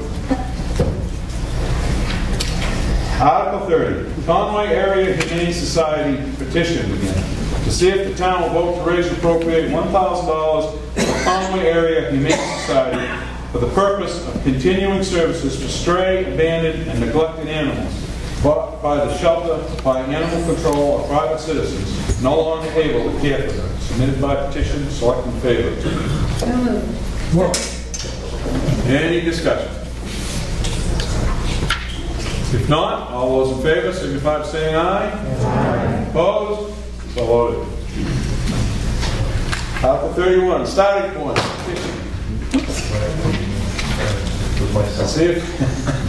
See if the town will vote to raise and appropriate the sum of $834 for starting point for the purpose of providing advocacy and support of victims to domestic and sexual violence and their children. Submitted by petition. Select in favor. Moved and seconded. Do we have any discussion? If not, all those in favor signify by saying aye. Aye. Opposed? So voted. Northern Human Services petition. To see if the town will vote to raise and appropriate the sum of $716 for the Northern Human Services for the purpose of providing Jackson residents who are uninsured services at a sliding fee scale. Submitted by petition. Select in favor. Second. Moved and seconded. Do I have any questions? Discussion. All those in favor signify by saying aye. Aye. Opposed? So voted. Article 28, White Mountain Community Health Center by petition. To see if the town will vote to raise and appropriate $1,336 for the White Mountain Community Health Center. Thank you. Thank you. We only got a couple more to go. Okay, Article 33. Eastern Slope Airport petition. To see if the town will vote to raise and appropriate $500 for the Eastern Slope Airport Authority for the purpose of contributing to the operation of the Eastern Slope Regional Airport. Submitted by petition. Select in favor. Is that here a second? Okay. If there are any questions? If not, all those in favor signify by saying aye. Aye. All those opposed? No. So voted. Couple more. Article, we have one more article that we have to act on. It's over here and not here. It's no money though. Article 34, pay investment management fees from capital reserve fund. To see if the town will vote pursuant to RSA 35-9-A-2 to authorize the trustees of trust funds to pay expenses incurred for professional banking or brokerage assistance in the management of capital reserve and expendable trust funds in their custody directly from such capital reserve and expendable trust funds. No vote by the town to rescind such authority shall occur within 5 years of the adoption of this article. Selectmen favor. So moved. So moved. Seconded, and is there any discussion? What is it? Go ahead. Probably answer that one, and then I'll get it. Again, Linda Terry, I'm the chairperson of the trustees of the trust funds. Currently, the capital reserve and expendable trust funds are invested in the New Hampshire Public Deposit Investment Pool. Our rate of return as of the end of February was 0.46%. Due to a recently passed law, trustees of trust funds are now permitted, subject to getting the appropriate support from the town at the town meeting, to hire investment professionals to assist them in investing their funds in a more diversified portfolio, which hopefully will generate higher investment returns over the long run. Not just interest returns, but hopefully will keep pace with inflation. So what we are asking is that we be allowed, as a committee, trustees of the trust funds, to have the opportunity to interview and select investment professionals to help us achieve better returns on the trust funds, and then to compensate those professionals by taking money directly out of the trust funds themselves. Were we not to handle the payment of their fees in this manner, we would have to request a separate line item in the town budget to be covered by tax revenues. Any further questions? Yeah, I'm giving you one thing I needed some. Yes, we had a question over here. Why the 5-year time frame? It's statutory. Laurel Smith, I was wondering what you expect the fees to be. We have so far interviewed a couple of investment managers, and we have a couple more who we'll be speaking to. And one of the firms we talked to has 50 basis point fees. So to put that in context, we have approximately total amounts. That would amount to, based on the total amounts in the capital reserve and expendable trust funds, about $1.2 million. That would be $6,000 in fees. We are going to speak to another investment management firm whose fees on capital reserves are 0.35%. So that would be about $4,200 in fees. And that's a yearly basis? That would be a yearly basis. Yes, and it's based on the total number of dollars under management. Is there any other questions or comments about this article? If not, oops, I'm sorry, Jerry. Who is authorized to sign a contract like that? A 5-year contract? The trustees are authorized to sign the contract, but we would not be entering into a 5-year contract with any one particular investment firm. Most investment management contracts allow the contract to be terminated on 30 to 60 days notice. So this is not locking us into using one specific firm for that entire 5-year term. Thank you. Any other questions or comment on this article? If not, all those in favor signify by saying aye. Aye. Opposed? So voted. Okay. Not in your warrant, not in your book. but there is an article that is required by statute for us to act upon tonight. And before everybody just jumps and runs, I've got two things I want to add. This cannot be an article that we can spend any money, but Article 35 is to act upon any other business which may legally come before this meeting. Is there any business in anybody that has no monetary value? We cannot vote on anything that spend any money in any other business that we can bring up under this article. Jerry. It's not a motion, but the town report is beautifully done. Whoever was responsible, whatever group, they did a nice job. It's an attractive, well put together book. I also read the reports of each of the town groups. Like the selectmen and the building inspector. They were all well written and interesting. I would recommend that reading to all citizens. Any other comments? I've got a couple myself, but Peter? I agree. I think that the book was great. A couple things. When we had petitioned articles, it would say who the head petitioner was. That would be really helpful. And the second that required, the second piece is under all the expenses and the pages where all the checks are written. It would just be good to have a word or two about like the fire department, what that was for, like professional services. Just so I mean, there's a lot of names here, but not any context behind them.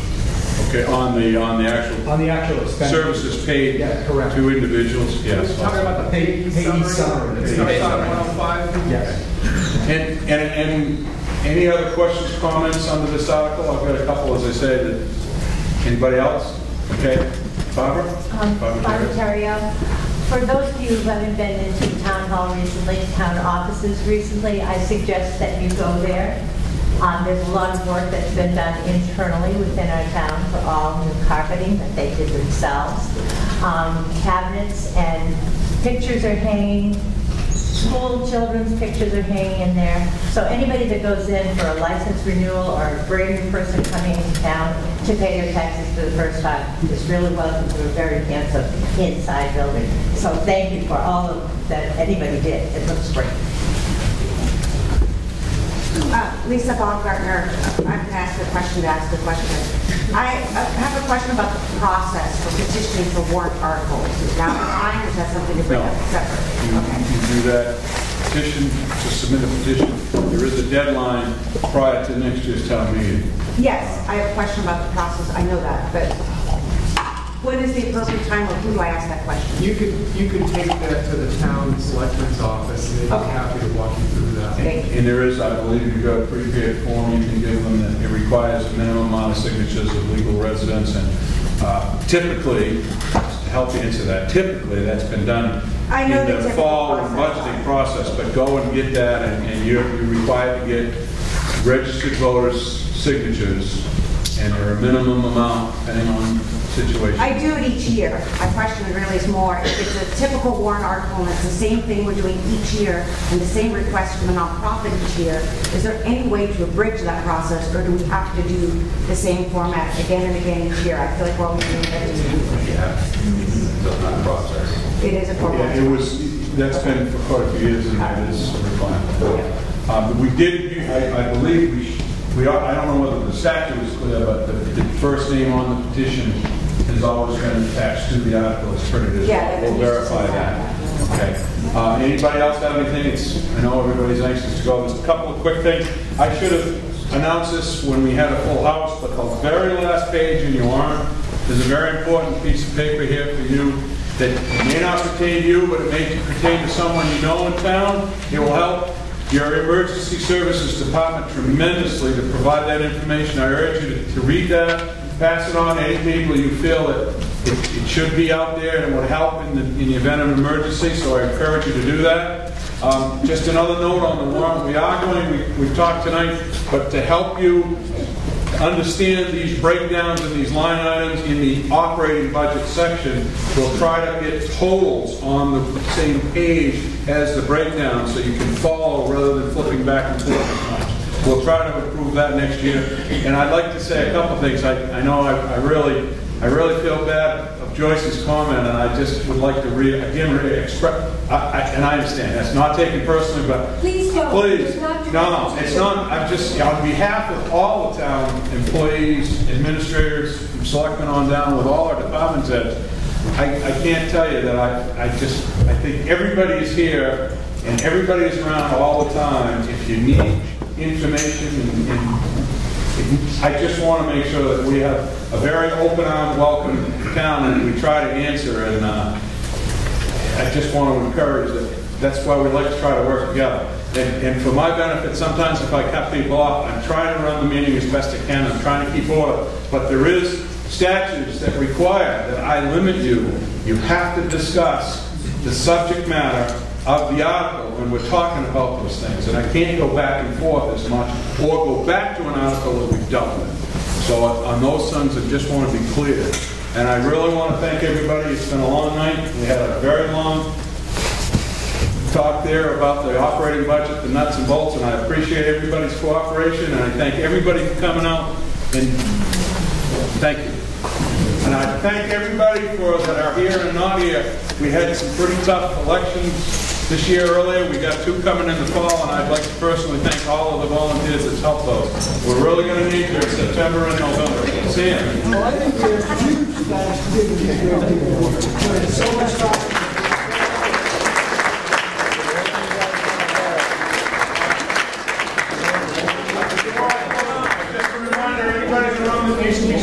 Please come up and do it. With that, I declare the meeting, I take a motion to close the meeting. So moved. Moving second. I declare this meeting